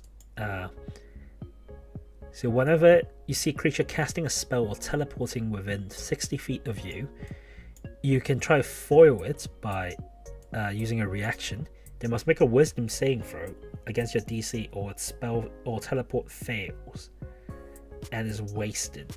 You can do this once per short or long rest. Finally, Slayer's Counter, 15th level. If the target of your Slayer's Prey forces you to make a saving throw, you can use your reaction to make one attack against the quarry. You must make this attack immediately before making the saving throw, and if it hits, your save automatically succeeds, in addition to the attack's normal effects. I kind of said that without it entering my brain. Hang on, let me just actually read it. Yeah, okay. So basically, you can try and hit it to force yourself to succeed. Honestly, there's some interesting stuff here, but overall, I think this is probably one of the weaker subclass for the ranger. Would I even put it D? Maybe C. I don't know. It has some good ideas, but I feel like it's better executed by other subclasses. The last bit turns it into more of a anti-magic use counter, which is quite interesting. But as a ranger, spell save DC isn't very high, for the most part, unless you're going for a wisdom exclusive. So your counter might not really work. To hit the 15th level power is pretty good. Just one reaction per turn. You can just try and instead of trying to roll for your save, you just hit them. That's quite interesting. So I mean, I guess with that I put it in C. Maybe like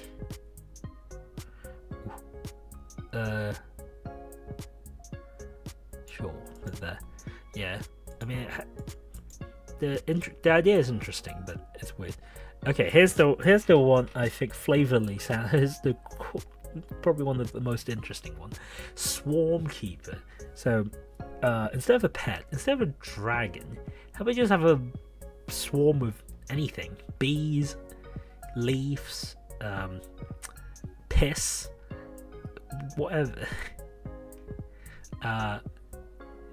So you have your gathered swarm, and once on each of your turn, you can use the swarm to assist you in a certain way. They are immediately after you hit a creature with an attack, you can either make them take an extra 1d6 piercing damage from the swarm. They must make a strength saving throw, or be moved by the swarm up to 15 feet horizontally, or you are moved 5 feet horizontally in the direction of your choice.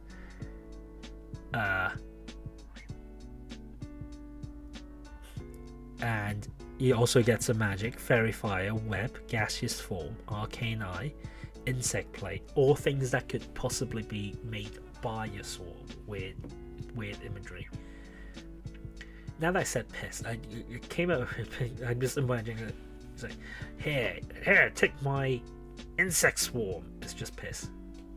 Oh, by the way, you also learn Mage Hand, which is your swarm. At 7th level, you can condense part of your swarm as a focused mass to lift yourself up.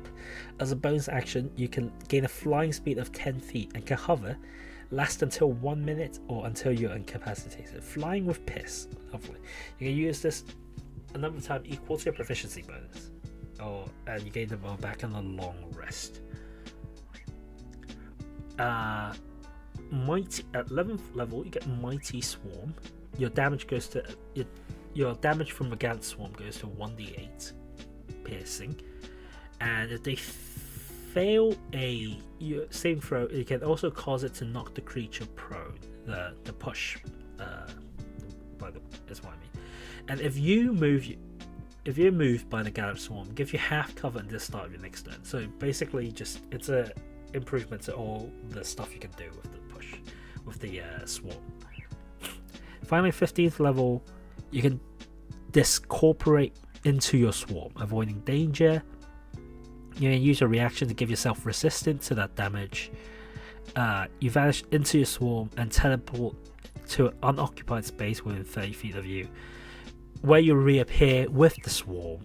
You can use this number of times equal to your proficiency bonus, or another long rest. Where would I put this? Let's see. I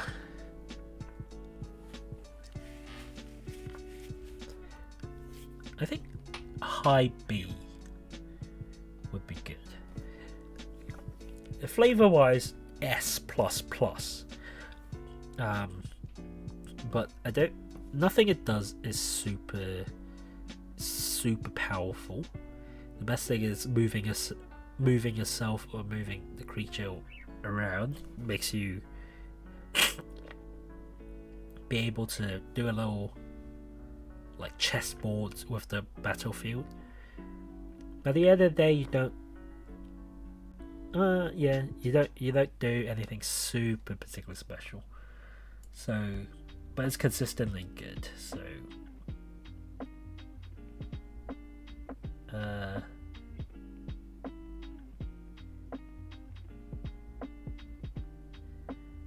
I'll put it there.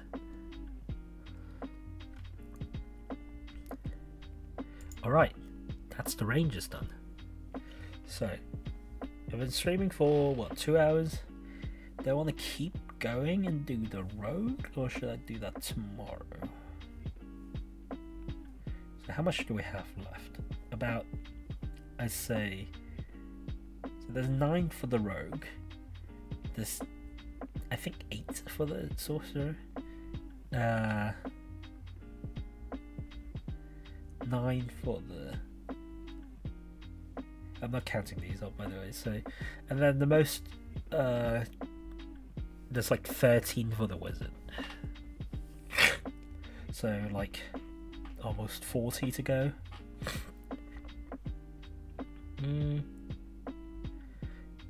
Why not? I'll finish up the rogue and then we'll do the magic trio at the end tomorrow. Or when I wake up, I guess. Alright, rogue. Everyone knows what they are, right? They are kind of expert guys. They roll very well. They might have, well, disregard that bit. What was I said? Sorry, I'm kind of added. Yeah, so they have sneak attack, which is their main form of dealing damage, but they only have one attack. So the sneak attack scales up every two, give you extra d6 every 2 level, 1d6 to 10d6. So what we're looking for is what else it can give you outside of just the versatility. Does it improve on the versatility? Does it help you with the combat? That's what I'm looking for, the subclass. Alright, Arcane Trickster. First of all, one of the probably one of the better ones, because it gives you wizard spell, much like the what's it called? The Eldritch Knight for the fighter. Much like the Eldritch Knight, though, it does use your intelligence still, so you might not be super good at it. But you also get a special mage hand you can learn. It's an invisible mage hand called Mage Hand. I'm not gonna bother. Le God Main. It's French. I don't know. But with this hand, you can store the object. You can stow one object the hand is holding in a container or worn by another creature as the part of this mage hand. You can use it to retrieve an object in a container worn or carried by another creature. Or you can use the mage hand to use the thieves tool to pick locks and disarm trap at the range. You can perform one of these tasks without being noticed if you succeed on a sleight of hand check against the perception check of the creature. In addition, you can use the bonus action granted by a cunning action to control the hand. The cunning action is another thing that rogues can do. They can do various things with their bonus action: to dodge, to disengage, to dash. But some subclasses give them extra ability, like this one. So at 9th level, Magical Ambush. If you're hidden with a creature when you cast a spell on it, the creature has disadvantage to any saving throw it makes against the spell. Just make sure you bonus action hide before you you cast a spell, then you call them with this. Okay, then Versatile Trickster. At 13th level, you gain the ability to distract the target with your mage hand. As a bonus action on your turn, you can designate a creature within 5 feet of the spectral hand to create by the spell. Doing so will give you advantage on the attack rolls until the end of the turn. Finally, 17th level, you gain the ability to steal the knowledge to how to cast a spell from another spellcaster, which is wild. Immediately after a creature casts a spell that targets you or includes you in its area effect, you can use your reaction to force the creature to make a saving throw with its spellcasting ability. I'm just reading now. I'm not even skimming through it. Yeah, so after you force them to make a save, if they fail, you neglect the spell effect against you, and you gain its knowledge if it's at least the first level or end of a spell you can cast. Doesn't need to be a wizard spell. So that only limits it to 4th level and below. At 17th level would be 3rd level and below. So not very high. You can't learn Power Word Kill with this, but it is what it is. You can quickly learn what's a good 3rd level spell? Conjure Animal, if someone's trying to do that on you.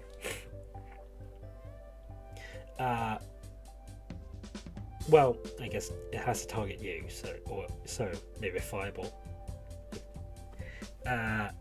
Anyways, for the next 8 hours, you know this spell and you cast it with your spell slot. And the creature that can't cast that spell until the 8 hours have passed. So, where will I put this? Overall, this does all the stuff I mentioned does not include the fact that you can just cast spells. So, a lot of good wizard spells to pick on. You probably want to pick something that's more of a buff or assist rather than damage dealing, especially because most of your damage probably will come from a sneak attack, unless you would do some AoE damage. That's a different option. But I mean, it has to be, I think, somewhere in the A. maybe. Well, considering I give Eldritch Knight a B. I can't remember exactly my reason for it. I think it was just... It wasn't very... right. It was the extra attack thing that doesn't work with cantrips. For this one, all its ability does assist with the rogue's main toolset, I think. Except for, I guess, the last one, but that's a spell faith is very on. It seems like the ultimate combination of the subclass. So, just to be fair to Eldritch Knight, I'll put it at a low A. But it's definitely, I think.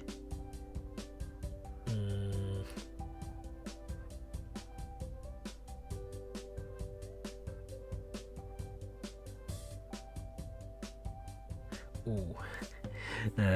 It's going higher and higher. How about there?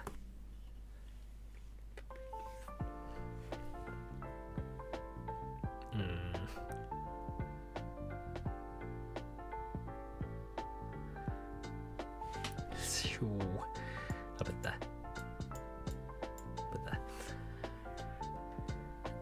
Alright.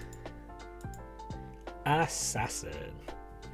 Now, I don't know how they're doing this in Baldur's Gate 3. Assassins in the regular TTRPG is a very weird class because its ability, Assassinate, makes you want to play a solo game, where D&D is a team game for the most part, unless you're doing for one person. So in Baldur's Gate 3, it might be more useful because you're the only one, unless you're playing with friends, I guess, but you can always... It just, in the TTRPG, you just want to be, okay, everyone don't do anything, I'm gonna sneak up and do an assassinate, which leaves your friends out of the fun. But yeah, what is it? Third level, you basically, if you have advantage on attack rolls against any creature that hasn't taken a turn in combat, so you want to roll high on initiative. In addition, any hit you get against a creature that is surprised is a critical hit. Now, surprised is a weird thing to define because a lot of people don't actually know how to actually work the surprise. So basically, the DM determines what is surprised. If you're not stealthy, if they don't notice you, usually that's kind of a surprise. But if DM could be like, oh, they're on guard, so they won't be surprised because they're expecting attack. So it's a bit DM determined as well, which also puts it down a bit. So you also gain proficiency with disguise and prisoner skin. So outside of assassinate, let's see what else it has. 9th level, you can create false identity. You must spend 7 days and 25 gold, establish the history, profession, or an affiliation of an identity.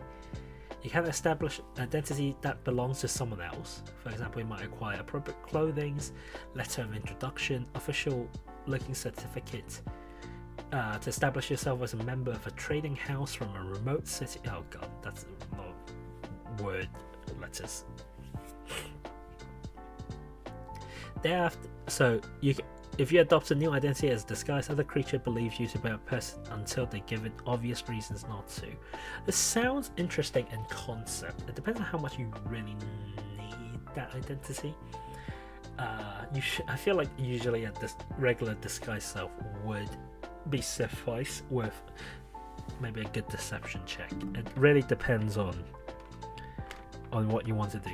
I could think of a few reasons why you want to do this more elaborate way, but they might be few and far between and very circumstantial.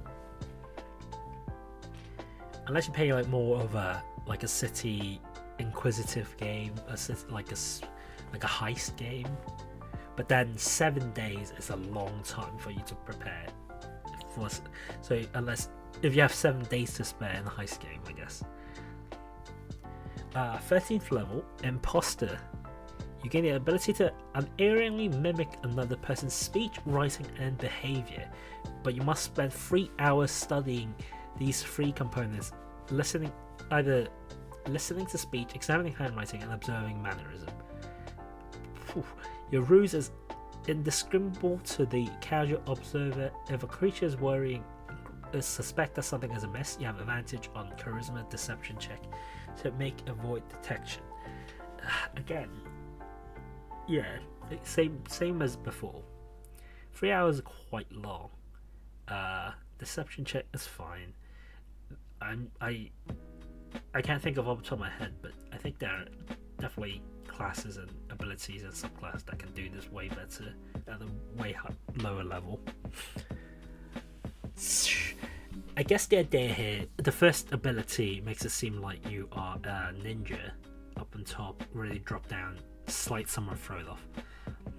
This one makes you feel like more of a social assassin. You walk. The idea, I guess, is you pretend to be someone else, sneak into like a party, put some poison in their drink, and leave. But doesn't really translate well into mechanics, I guess. Okay, 17th level, Death Strike. You're master of instant death. When you attack and hit a creature, they're surprised. Again, that word surprised. It must make a Constitution saving throw. On the failed save, double the damage of your attack. So this does, because it says it's double your damage, it does stack with critical hits. So if you get a critical hit with your assassinate, with your sneak attack damage 9d10, that becomes what, 18d10 ish, doubled again, 36d10. I mean, that's a lot of damage. You hate your DM if he's like, oh, he's not surprised because he sees you in his piss reflection. Overall, circumstantial plus the 9th and 13th level basically being pretty bad. Whew. Is this a hot take I'm having? I'm gonna put it in D. Wow, why is it so low? It does super high. Okay, I am not a fan, I wouldn't say I hate, of anything that makes the DM have to work with you for you to do it. The DM,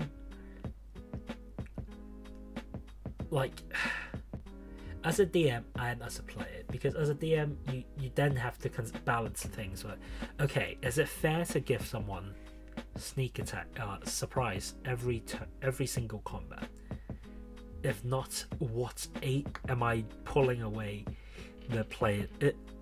It's better if the rules are clearly defined, then DM can make a sound adjustment and don't have to worry about, am I being unfair? That's from DM perspective. As a player's perspective, you want to use your ability all the freaking time. And if, say, you're traveling with people with bad stealth, you'd be like, hey, let me go first and steal the spotlight. Instant kill the dude, haha. And as someone watching it, then you'd be like, yeah, it kind of gives you main character syndrome. That's what I'm trying to say. Anyway, feel free to tell me why assassins should be put in S instead of D. Okay, Inquisitive. Inquisitive is more, again, suited for a inquisitive campaign, I guess, or like a more social campaign, but it does have some ability that's useful outside combat. That's not just like the assassin. So if a deceit, you gain, whenever you make an insight check to tell if someone's lying, any roll is at least an 8. If you make a perception to spot a hidden creature or object to make an investigation check to decipher clues, you gain, sorry, I didn't read that right. So you can use a bonus action to make a perception check or to make an investigation check for deciphering clues and stuff. That's eye for details. Also at third level, a third ability gives you, as a bonus action, you can make an insight check against a creature you can see that isn't incapacitated, contested by their deception check. If you succeed, you can use your sneak attack against the creature even if you don't have advantage on the attack roll, but not if you have disadvantage on it. So another way to use your sneak attack. So that's alright. 9th level, you have advantage on any perception check or investigation check if you move no more than half your speed on the same turn. So in combat, if you need to spot hidden creatures, you can use that bonus action, but also advantage if you don't move that much. 13th level, let's see, as an action, you sense the presence of illusions, shape changes not in the original form, and other magic designed to deceive the senses within 30 feet, provided you aren't blind or deafened. So this is the bane of any illusionist. You sense that something is attempting to trick you, but no info on what the true nature is. You can use this as a number of times equal to your wisdom modifier. So you can see all this so far has been quite non-combat, except for the ability to make you use your sneak attack. Finally, I for weakness. So you learn to exploit a creature's weakness by studying its tactics and movement. When you use your insightful fighting with the sneak attack, your sneak attack increased by 3d6. So at that point it will be 12d6. It goes up to 13d6, which is a cool capstone.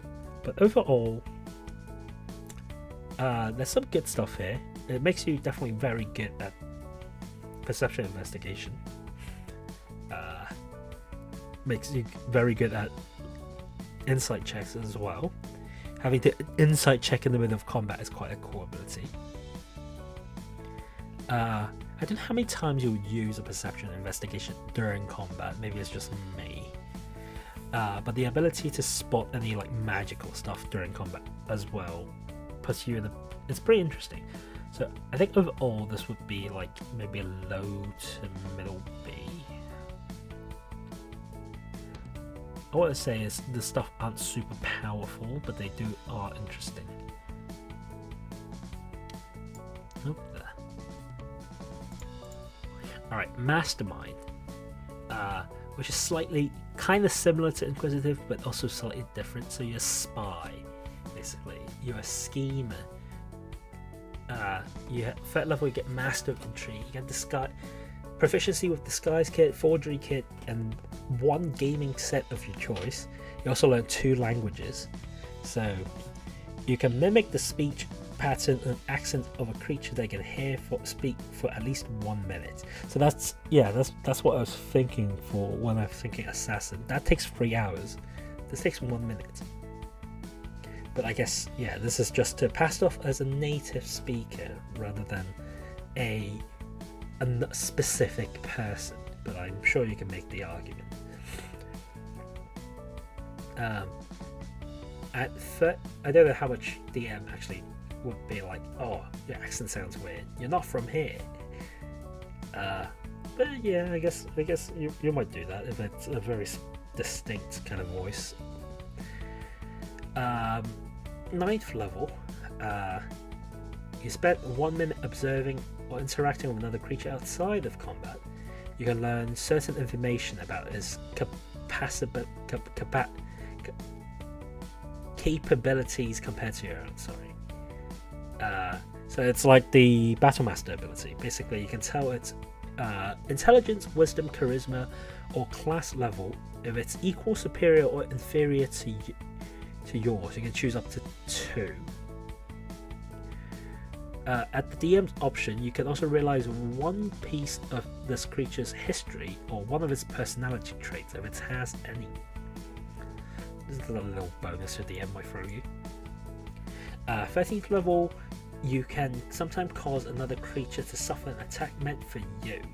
So when you're targeted by an attack while a creature is within 5 feet of you, it's granting you cover, which is a bit specific. You can also use your reaction to have the attack target a creature instead of you. So that depends on your positioning, I guess. And if that creature moves away from that, then you no longer have the cover bonus, so it might not work more than once. Finally, 17, Soul of Deceit. Your thought cannot be read telepathically unless you allow it. You can present false thoughts by succeeding a deception check against the mind reader's insight check. Additionally, no matter what you say, magic will determine you're telling the truth, indicate you're being truthful if you choose so choose, and you can't be compelled to tell the truth by magic. Not super strong, but definitely fits the theme. So magic, just all the magic that you can bypass all the BS like who's telling the lie, who's telling the truth thing, can just be. I wish this was a lower level ability though, just because at this level it doesn't really matter. I mean it can, but then there's other ways to find out the truth. So overall, I'm not gonna lie, this is probably another weaker one. I'll probably put it's not as bad as the assassin design wise, I think.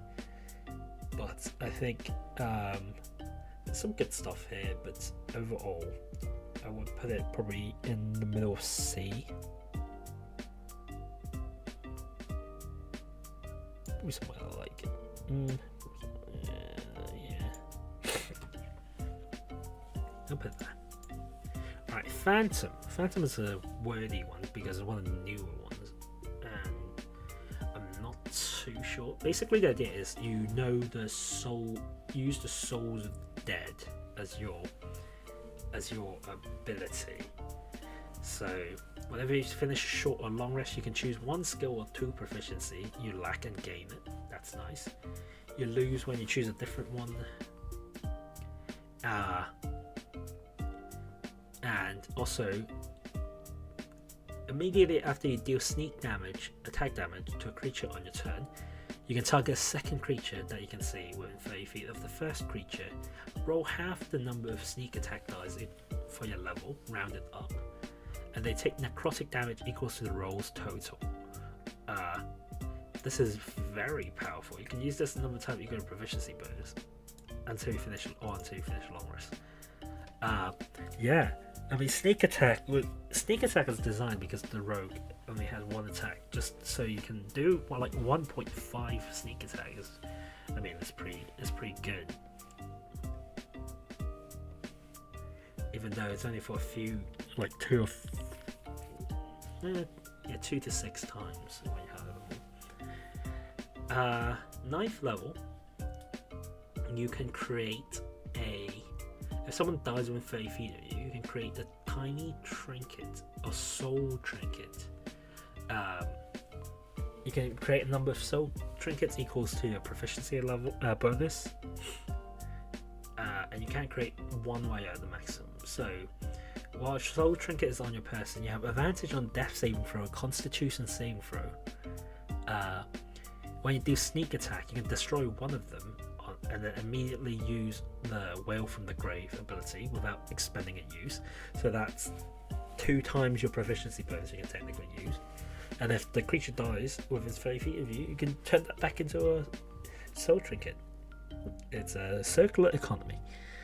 And as an action, you can destroy one of the soul trinket no matter where it's located. When you do so, you can ask the trinket. You can ask the spirit associated with this trinket one question, and they'll answer in a language it knows. It's under no obligation to be truthful, and it can answer as concisely as possible, eager to be free. It knows only what they know in life. Very versatile, I think, ability. Useful in combat and outside of combat. It's like a one question speak with dead, basically. If no one has speak with dead, just turn in a soul trinket, ask them later.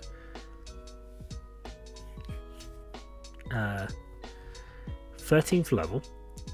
So as a bonus action, you can turn in a spectral form.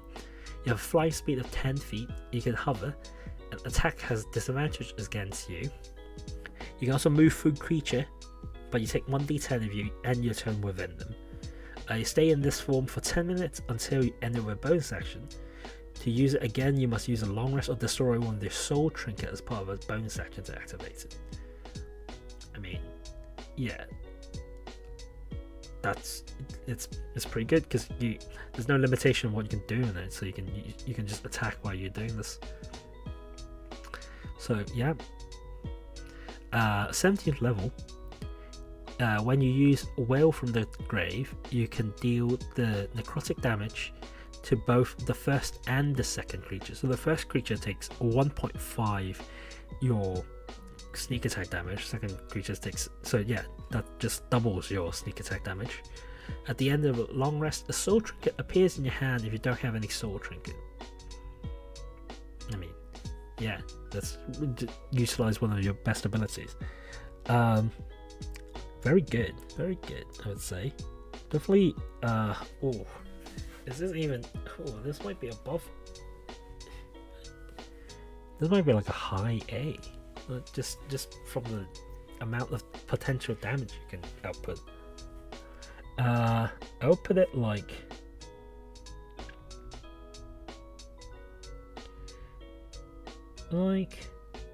ooh.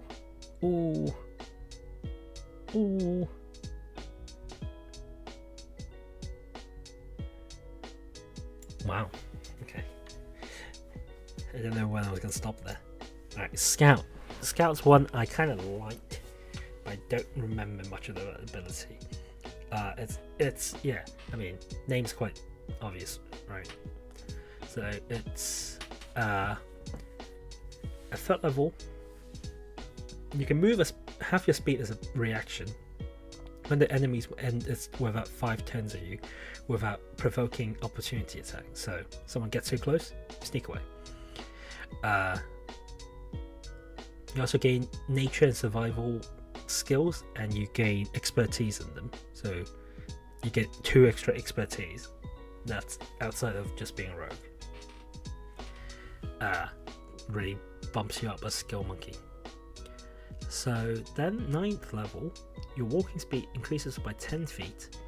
If you have climbing or swimming speed, that also applies to it. So nothing spectacular. Extra movement speed is always good, but yeah, you know, it's nothing special. 13th level, if you have advantage on the initiative roll, first creature you hit on a combat becomes easier to hit. Attack roll against that creature has advantage until the start of your next turn. Damn. And finally, 17th level, you can strike with deadly speed. When you take an attack, you can make 1 additional attack as a bonus action. This attack can also benefit from a sneak attack if you have already used it this turn, but you can't use it on the same target. So it's like the other one, but comes, I guess not. They don't have the little buffer like before. Technically, it does more damage because of the second attack. Now, technically, you can miss, but at this point, you probably won't miss. So, again, very good. Scout. I like Scout. Definitely very interesting for like a definitely good for an archer, just because melee creature, they get close, you walk away, you get extra speed to move away. You hit the creature, all your melee guys can come out and fuck them up, and you can do 2 at sneak attack. Yeah, so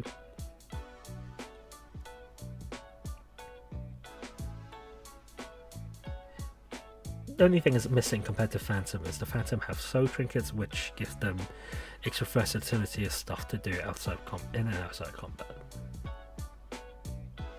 So let's put that. Alright, another worthy one, because there's another new one from Tasha's.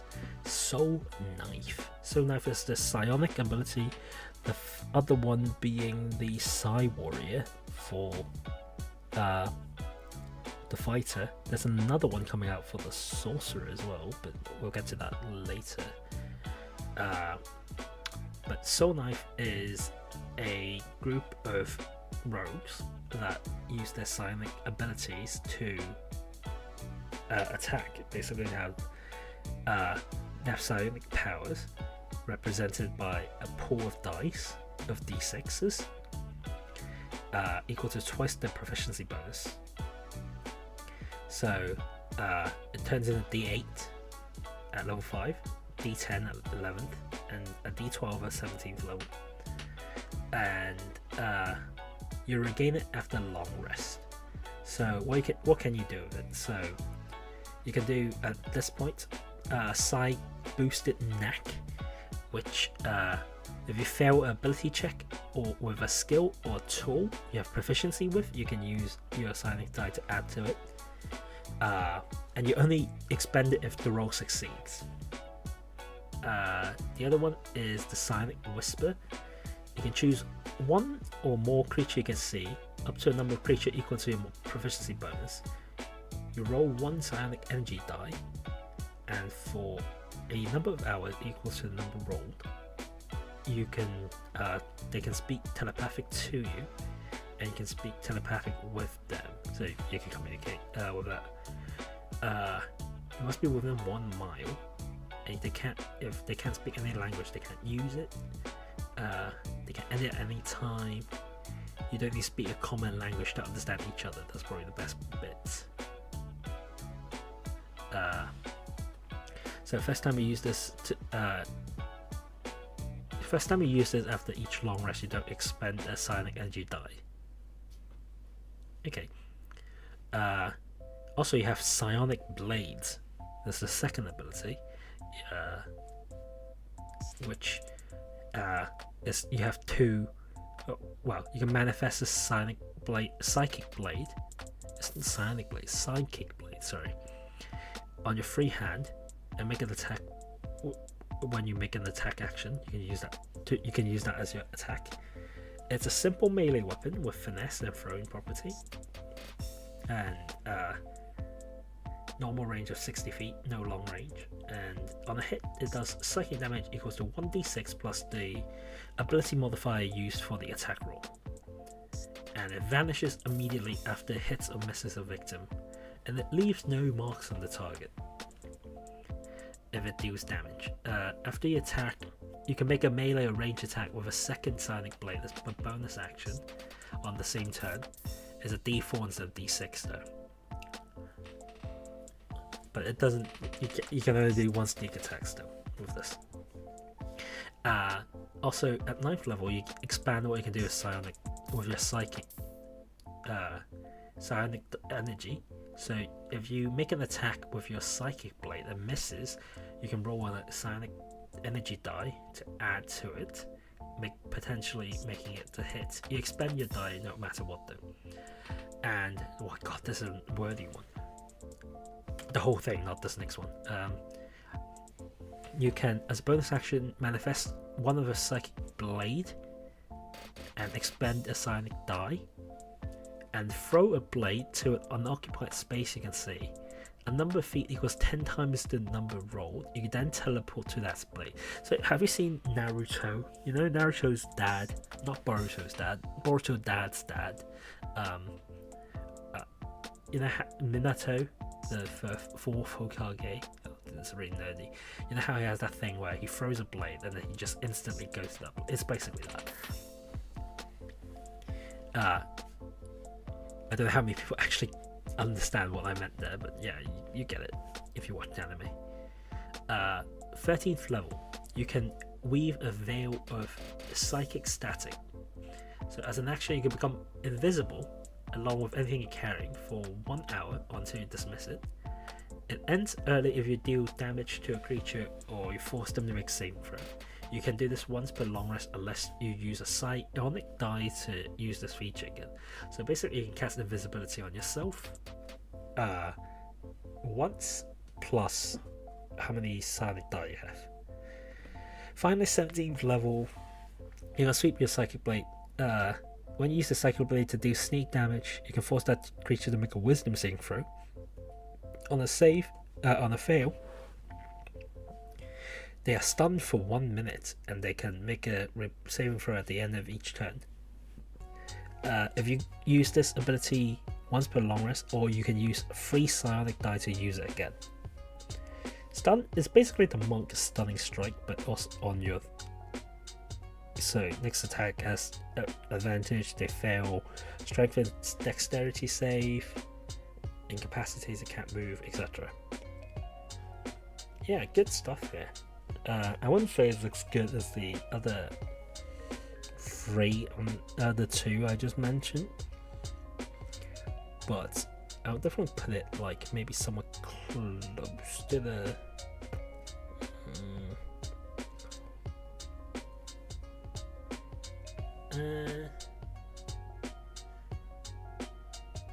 I mean, it could just be there's so much words it just confused me.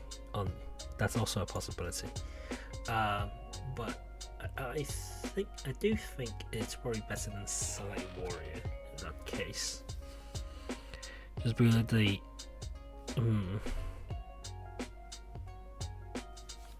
I'll put it on low A.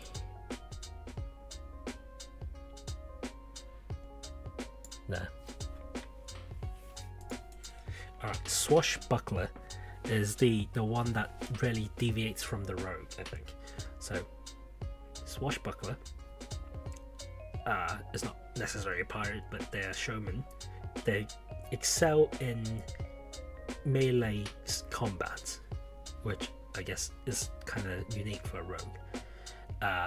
So basically, you can, if you make a melee attack a creature, they can't make opportunity against you for the rest of your turn.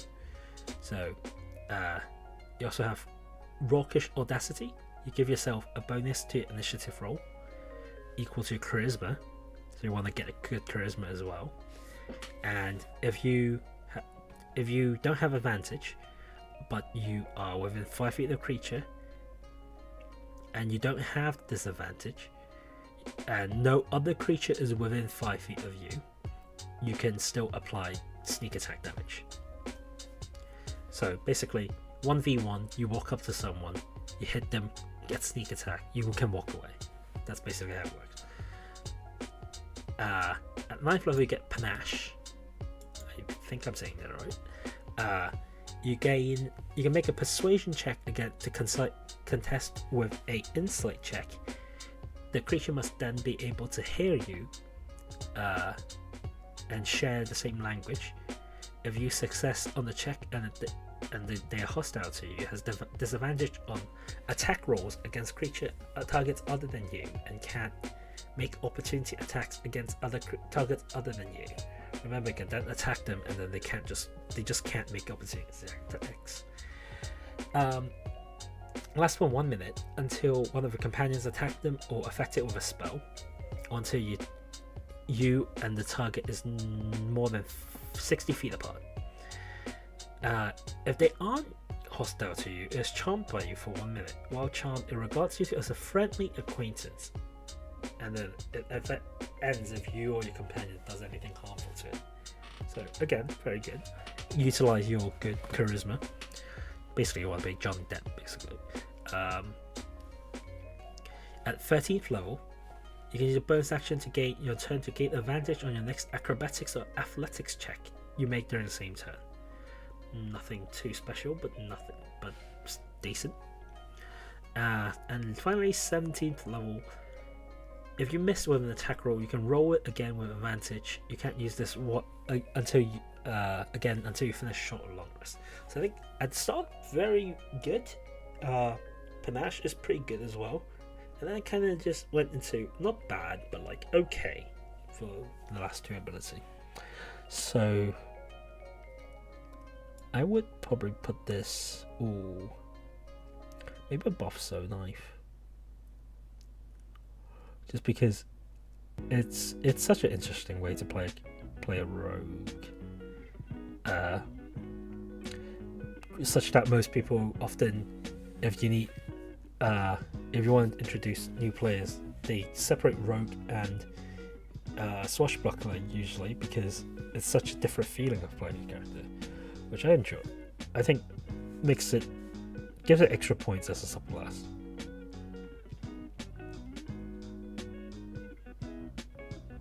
There, I'll put it there. Alright. Thief. Probably the quintessential rogue. I would say. So what is a thief? So you know what a thief is, but what does it do? It can. There's probably I think this is the first character I ever played as in D&D. My first character was a thief rogue, but I didn't know how to use it. And it's only up to 5 level, anyways. But yeah, so you have fast hands. Your coming action, you can make sleight of hand check to use a thief tool to disarm or trap and open a lock, or use an item action. So you know how a lot of people rule you can use a potion as a bonus action. Technically it's a use an action, so you have to use your action to do it, but as a thief rogue, you can feel free to use a bonus action to do it. You can use a lot of things like magic item with your bonus action. It's a thing that I originally thought wasn't too important, but it turns out really important. Anyway, second story word. You gain the climbing no longer costs you extra movement. When you make a running jump, your distance you cover increases by number of feet equals a dexterity modifier. Nothing too special. Climbing speed is okay. And running jump, it's always good. It's more flavorful than actually useful mechanics, I guess. 9th level, you have advantage on stealth if you move less than half your speed on the same turn. That's fine, supreme sneak. 13th level though, you learn you can use any magic item ignoring all class, race and level requirement, which is incredibly powerful if you have the right item. Want to pop on a robe of magi? Feel free. Want to use the arc mage stick or whatever? I can't remember. But gosh, especially yeah. You can probably use it. Can you use a spell book, like one of the magic spell books? I don't know if you can use the spell book. I guess yeah. I don't know. It's very weird. Yeah. So finally, 17th level, Thief's Reflex. You can take 2 turns during the first round of any combat. You take your first turn at your normal initiative, and your second turn at your initiative minus 10. You can't use this when you're surprised. So first round, you double whatever you want to do. Use your magic item. So you get a first turn combat. Use your magic item as a bonus action. You then sneak attack with your action. You get a second turn. Use a different magic item to do some other wild shit, and then attack again with your action. Bonus action counts. It's a different turn. Oof.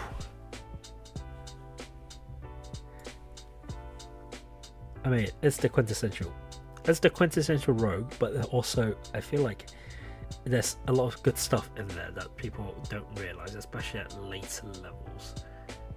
Especially using that. The using an object action does really depend on what kind of magic item you've been getting, but it can range from kind of meh to really powerful. But stuff like potions, most people would have. So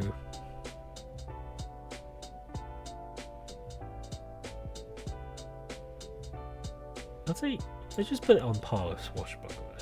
I do think those two are quite on par. So far we haven't added anything to S yet. If you want, S is really reserved for I think it's game breaking rather than anything super actually like good. I can probably think of another one like open than S, maybe 2. But we'll leave that for tomorrow or whenever I wake up, because I am sleepy and I'm going to bed. So thanks for watching. if any of you are there.